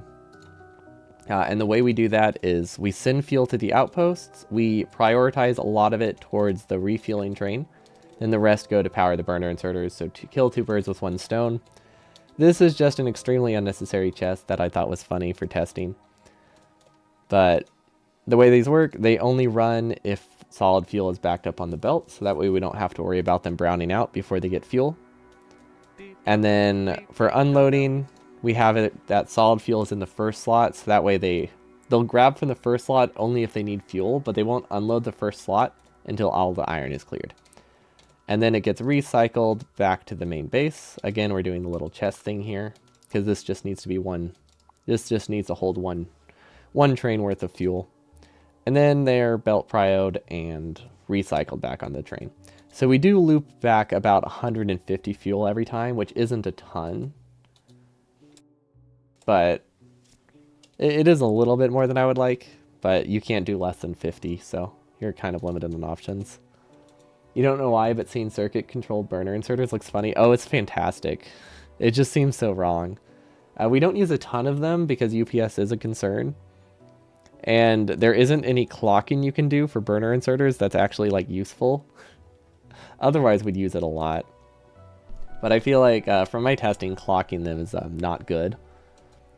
So the only time we have circuits is if it's the only way to, like, make them run safely. So really our only circuit conditions are, hey, don't run unless there's fuel. Which would be nice. It would be nice if you could just, you know, not have the burner inserters die, but they don't work that way. They don't have a slow-mo mode, which would be very nice. Like, if burner inserters ran at, like, 10% speed, that would be useful. It'll be even better in 2.0 with filter circuit burner inserters. Oh, gosh. Filter burner inserters sounds amazing. But yeah, like, I know you say I'm overestimating it, but this has not produced a ton. And we definitely would have needed a bunch by now. Although maybe it's because they're backed up. Yeah, maybe we can just do this early. If we have this blueprint early enough, it's fine. Because basically, I think we need to do our outposting a little bit earlier than they do in 100%. Because I only have 3 hours to get to. I basically only have about 3 hours of being able to play before I have to switch to a controller. By the way, you can connect any inserter to the logistic network.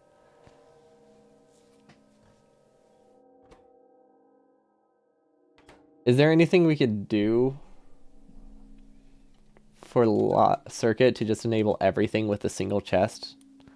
Probably not, right? Not in a way that would be good. Because, like, imagine if every circuit was on the logic network and they only worked if one coal was backed up. Oh, do you have an idea to do that? I know we could, but where would the universal fuel belt be? Wouldn't that require one universal fuel belt for that to work? Or, unless you had a different idea in mind. If decon planar equals 3, then place 3 planars in some chest.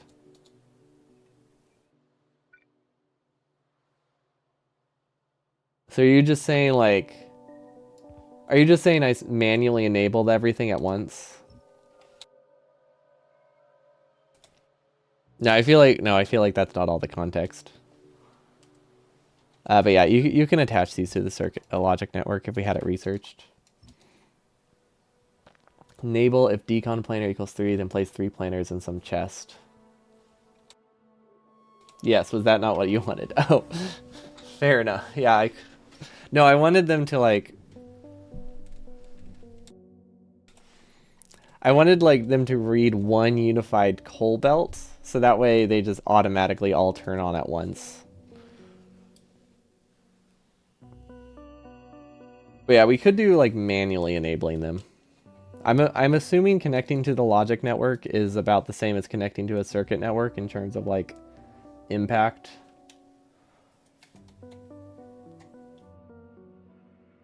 I wonder if that would help with self-feeding. What we could do... No, that wouldn't work. I was going to say and they can't read a coal belt.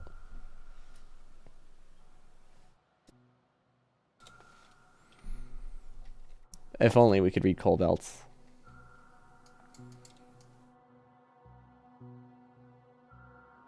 I guess this... These aren't working, so it's really hard to test if this is producing enough. I don't know why it's missing gears. Oh, because I never put the... Well, that would explain why it's missing gears. What a mystery. Okay, so how much does this actually produce? Yeah, we need to cut some of the base. It's getting slower and slower to test things. Okay, cargo wagon. Okay, so this produces 12 per minute. So yeah, we can probably do with one of them. Yeah, okay. This seems fine. I think we can make do with 12 per minute. The original one definitely did not work. The original one wasn't great. For very good reasons, you can't add signals into the logistic network. Yeah, what, you don't think that will break things?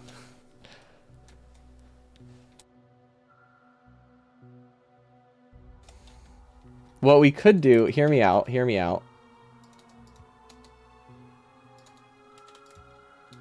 We have a coal belt that stops, and then we continue it, and then we read this chest. So it only runs if this is very backed up. Downside is, well, the whole thing. Downside is you're limited to one fuel per second, so it only would work with rocket fuel, probably. Because you can't get enough solid fuel that way. Okay, so yeah. I think one would be fine. That halves the amount I need. If one is fine, maybe I could make do with a double-sided here.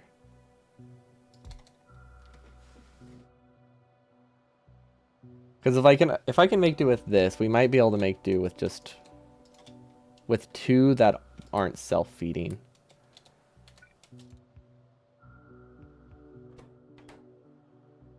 So we might be able to go back to this design. Let's see, steel comes from one side, iron and gears from the other. Okay. Because we could also try this. We can still look into this design. That should work fine, right? I do like how much safer this is.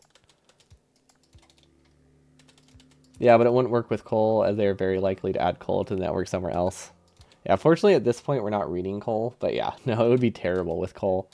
It would also probably work it would be terrible with everything, because if I had to guess, we'll be deconstructing some belt somewhere at some point in time, and that will end up in the network, which would be a bit rough. Coal guaranteed is going to be there. Solid fuel and rocket fuel probably will be there if I grab from a belt and then clear my inventory. Very, very safe assumption. Okay, and this is the other way we can design it.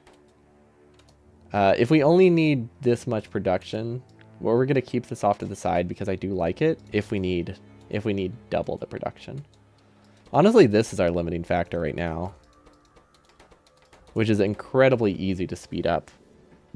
Like, all we have to do is put the engine production over here. But again, probably don't need to worry about it since these will be buffering earlier. And train production just kind of stops. Econ planners are safer because really only your character that can make them. Yeah, you underestimate how often I throw logistic networks into a chest, or decon planners into a chest. There's a lot of user error here. Okay, so that's that. Let's delete these. We don't need it anymore. Oh, we need that one. Okay, what else did we need? Tanks. We did delete tanks just now, didn't we? Yeah, okay. Tanks are deleted. Actually, no, we didn't. Tanks are still there. Okay, cool. Tanks are good. You have faith in me to not throw them in the chest? Oh, that is misplaced. That is some misplaced faith, but thanks for believing. We don't have pipe production down here. You want to make the smelter arrays 26 long instead of 24 due to inserter speed? Inserter speed, that one's tricky to say. Because technically they're fast enough, but in practice they're not. Like, in theory they're fast enough, but because of like inserter timings, they don't compress the belt fully. So you do lose like 1% of, I think I lose like less than 1% of production due to not saturating the belt. So it's a very strong possibility, but I haven't decided yet. Because 1% production does take a while to pay for itself, but it is over the course of 6 hours, so it might. They move 3 items for 6 seconds. They're upgraded, so we have stack size inserters. Or we have stack inserter upgrades, so they can move fast enough. It's just a timings thing. Where do we have the smelting array? This thing.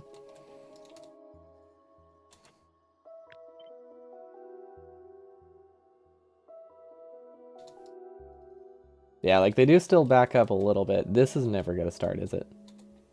Well, we'll just come back to that. Because this is going to take a while to kickstart. Because I think this is the solution we had, which I think solves the problem, but it's been a while since we've looked at it, because I decided to do a different smelting array anyway. Okay, we'll leave that running. Oh, I fixed them all. It is way down there. Why did I go so far to paste a blueprint? There's space right here. Okay, labs. Ooh, labs are tricky. I mean, they're not that tricky, but we don't really have a good spot for them. Maybe next to splitters. We could do labs like right here. Because these should be moved over 100%. There's no reason for those to be that tight. Okay, those go there, this goes nowhere. Okay, because we deleted it. We're gonna keep this as a backup. Let's keep this as cargo wagon self-fed? Yeah, self-fed. Which I don't love, unless I absolutely need it. Unless I absolutely need the production speed. Self-feeding is not something I want to do. We haven't done train stops. Those definitely don't need a lot of production. These are done. Those are not done, but I feel like those are going to be automated earlier. And we don't need them in outposts, so there's actually no reason to build them here, right? It's crazy that we don't use we don't use chests in our trains. So we just need to make sure they're produced here. So we have them for the run. Yeah, we don't use chests in our train outposts at the moment. We could consider it, but it requires us to double our train count, which is already a lot. We're already looking at 20,000 of resources, 15 to 20,000 resources per outpost for trains alone. I'm not too keen on making that. Really not super keen on making that 40,000 if I can avoid it, because it's a little over double the cost to use chests. Because they're so slow. I love burner inserters. They're fantastic. Mm. That doesn't. Yeah, they're not forcing me to say this at all. Okay, we need iron. We need pipe. Okay, pipe's up here. I think we just need a new pipe assembler. I think that's the easiest way to do it. Underground, underground. It's so nice just being able to place undergrounds wherever we need them.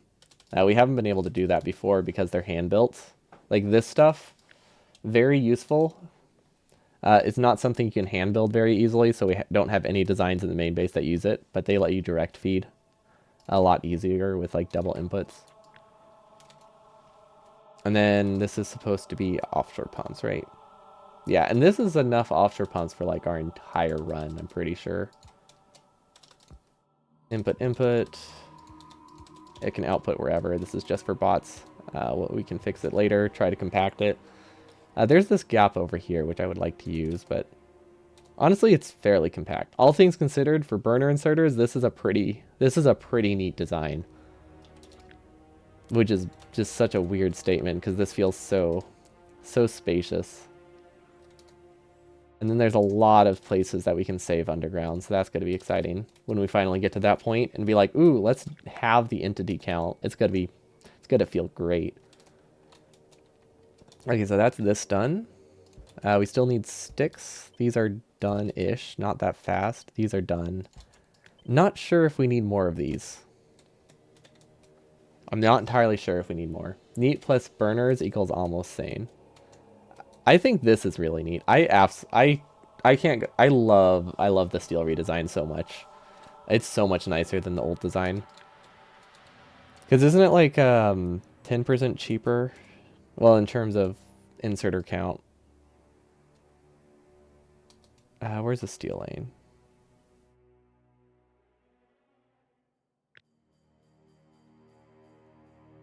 Yeah. Yeah. No, it's like it's cheaper. Because these need double inserters. This one's not fully complete. But yeah, it saves a few inserters. Okay, so this is solid. Let's see if this is done. Okay, so something is clearly not working well here. Oh, we didn't add outputs. Huh, okay. That's an easy fix. And this is why we've been using nuclear fuel in all of our testing, just because this will saturate the belt way faster. It's not like we'll actually be using nuclear fuel throughout the run, unfortunately, but it helps these fill a lot faster, because they only buffer like 1 or 2 inside of them. I mean, they only buffer 1 inside of them, but it depends if you count, the burned one or not. There's no way that's not running, right? What is that? Oh, this wasn't running either. Okay, I mean, we only needed this one to run. Okay, so this should saturate pretty soon. But yeah, there's a lot of gaps, especially right now. But if we had this outputting normally, like here, there are a lot of gaps, like every now and then, which isn't huge. I think the difference is like less than 1%, but there are, gaps every now and then. I think that's also slightly bad for performance, but I'm not that concerned at this point in the run. But yeah, we'll have some gaps, and that's, I think, just because the burner inserters are so slow that it's really hard to get the timings right for them to saturate the full belt. So what we've instead been doing is we plan to have them side loading for our outposts, and it decreases the gaps a little bit. because it does a better job at filling any tiny gap that appears. And same cost too, actually, in terms of inserters, and pretty much in terms of belt. But yeah, no dashes here. So this is what we've been doing to remedy the problem. So we can either do that or we can do 26 long lanes. Okay. Underground, underpipe, offshore pumps. Yeah, these are definitely done. In like 5 minutes, they produced enough for like half the run. So cool. So yeah, these definitely are not going to be a bottleneck. We could probably limit it to like 1 stack too. Okay, so those are done. Okay, these are the things I'm worried about. But we don't need a ton of labs, right? We just need some. So we need conveyors, we need gears, we need circuits. We have conveyor belts here. We have gears here. Honestly, this is a decent spot for it. Right?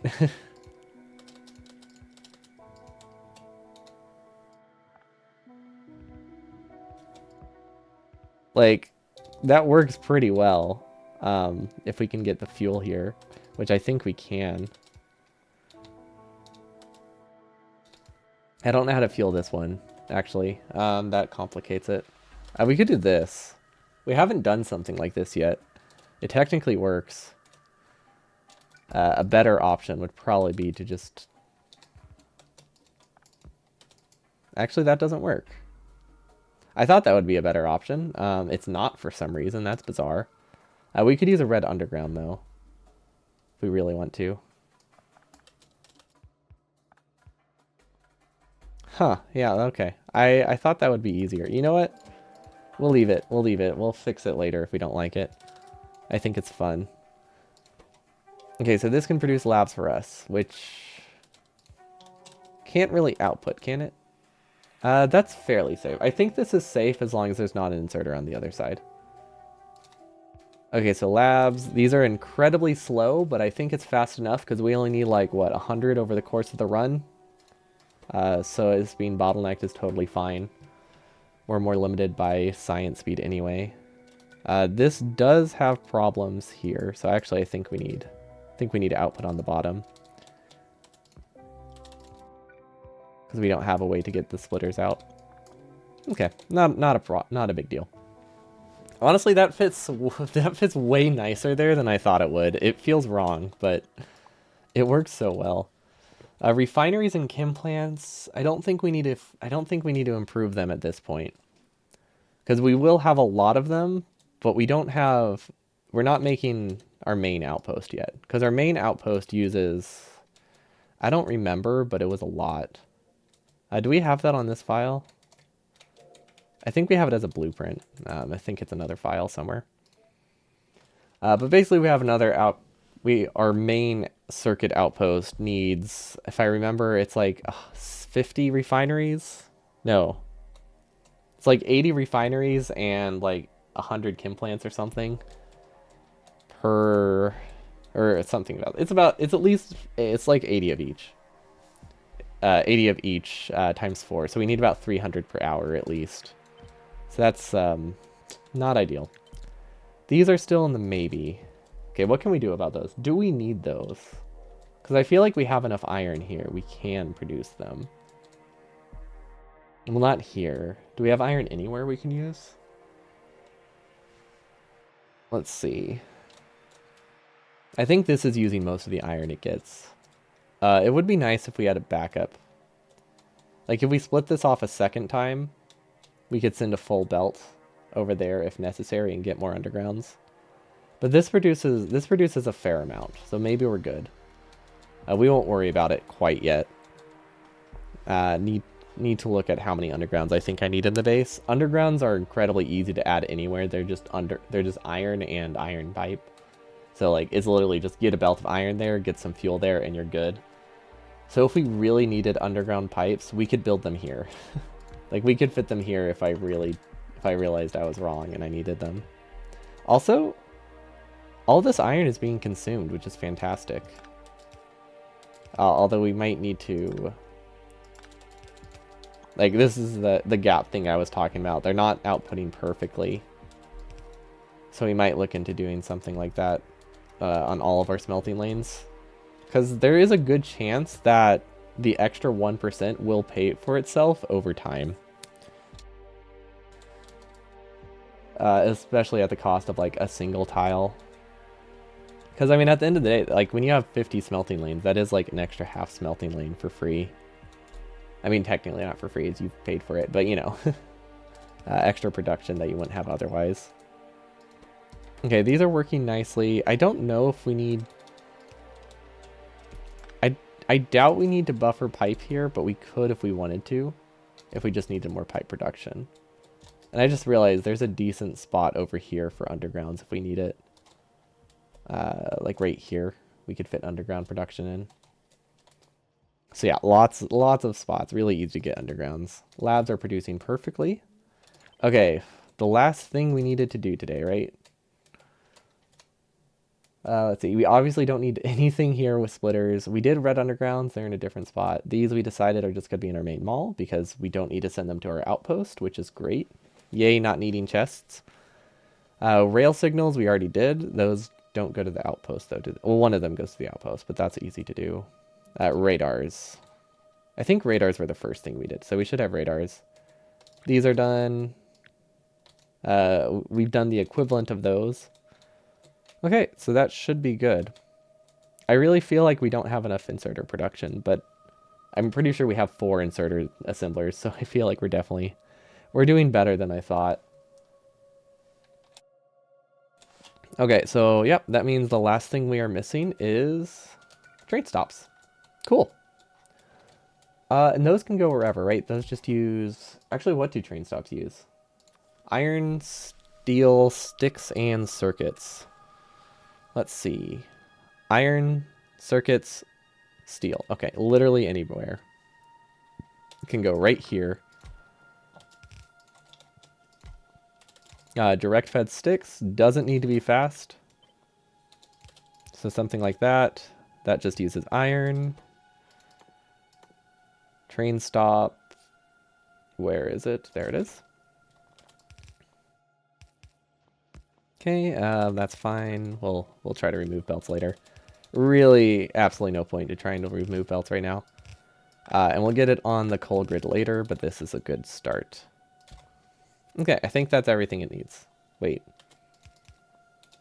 There we go. And this is considered safe, so we should be fine. It grabs towards it, so that's nice. This is in the wrong spot, though. Yeah, I off-centered. I off-center those a lot whenever I do the feeding into each other, because they have a different pattern. Because normally I have a gap here. So every time I do direct feeding, I do this, and that just... I always place it wrong. Thank you. Okay, this should be good. And then this can output wherever. It doesn't matter. It's not going into a train. We can compress it. We can do whatever we want with it. And this produces so much. Actually, if it's down here, we don't need the splitter. We can grab from this side too. Is that easier? I don't think it really matters. I think ideally I want to shift this top section over a little bit and move this circuit, move this up top to try to get to like a perfect rectangle. Because basically I want this to be about, I want all of these to go in this square, but that'll have to wait till next time. Because I want this to be one little rectangle, just so it's easier to like visualize where it goes. Because this will be about right here. But yeah, that was my goal for today. I wanted to finish them all. I think we'll take a break from this, do space exploration tomorrow. I wanted to finish them all this weekend, because this is a pretty big, like this is the next phase of the run, or at least the next like the next segment that we do. So this wanted to get that milestone out of the way. But yeah, this is if you haven't seen it, this is the bread and butter of the run. This is the thing that will produce 500,000 chips per hour each. So we just placed, I imagine we're going to place about 10 of them, I think, before my PC starts to cry. But we should be able to get about 10 of them, assuming my estimates are correct. But yeah, we did some tests, and I should be able to get about 10. Which is why, yeah, it's going to take like 6 hours. It's going to be great. But yeah, that's it for me today. Thanks all for watching. Thanks for the tips. But yeah, I'll be back tomorrow with space exploration. If anyone ever has any ideas for the burner designs, I do have a Discord. So if you ever like come up with a burner design, I want to share it and think it would be good in the build. It's always open there. But yeah, I'll be back tomorrow with space exploration. Yeah, have a good one.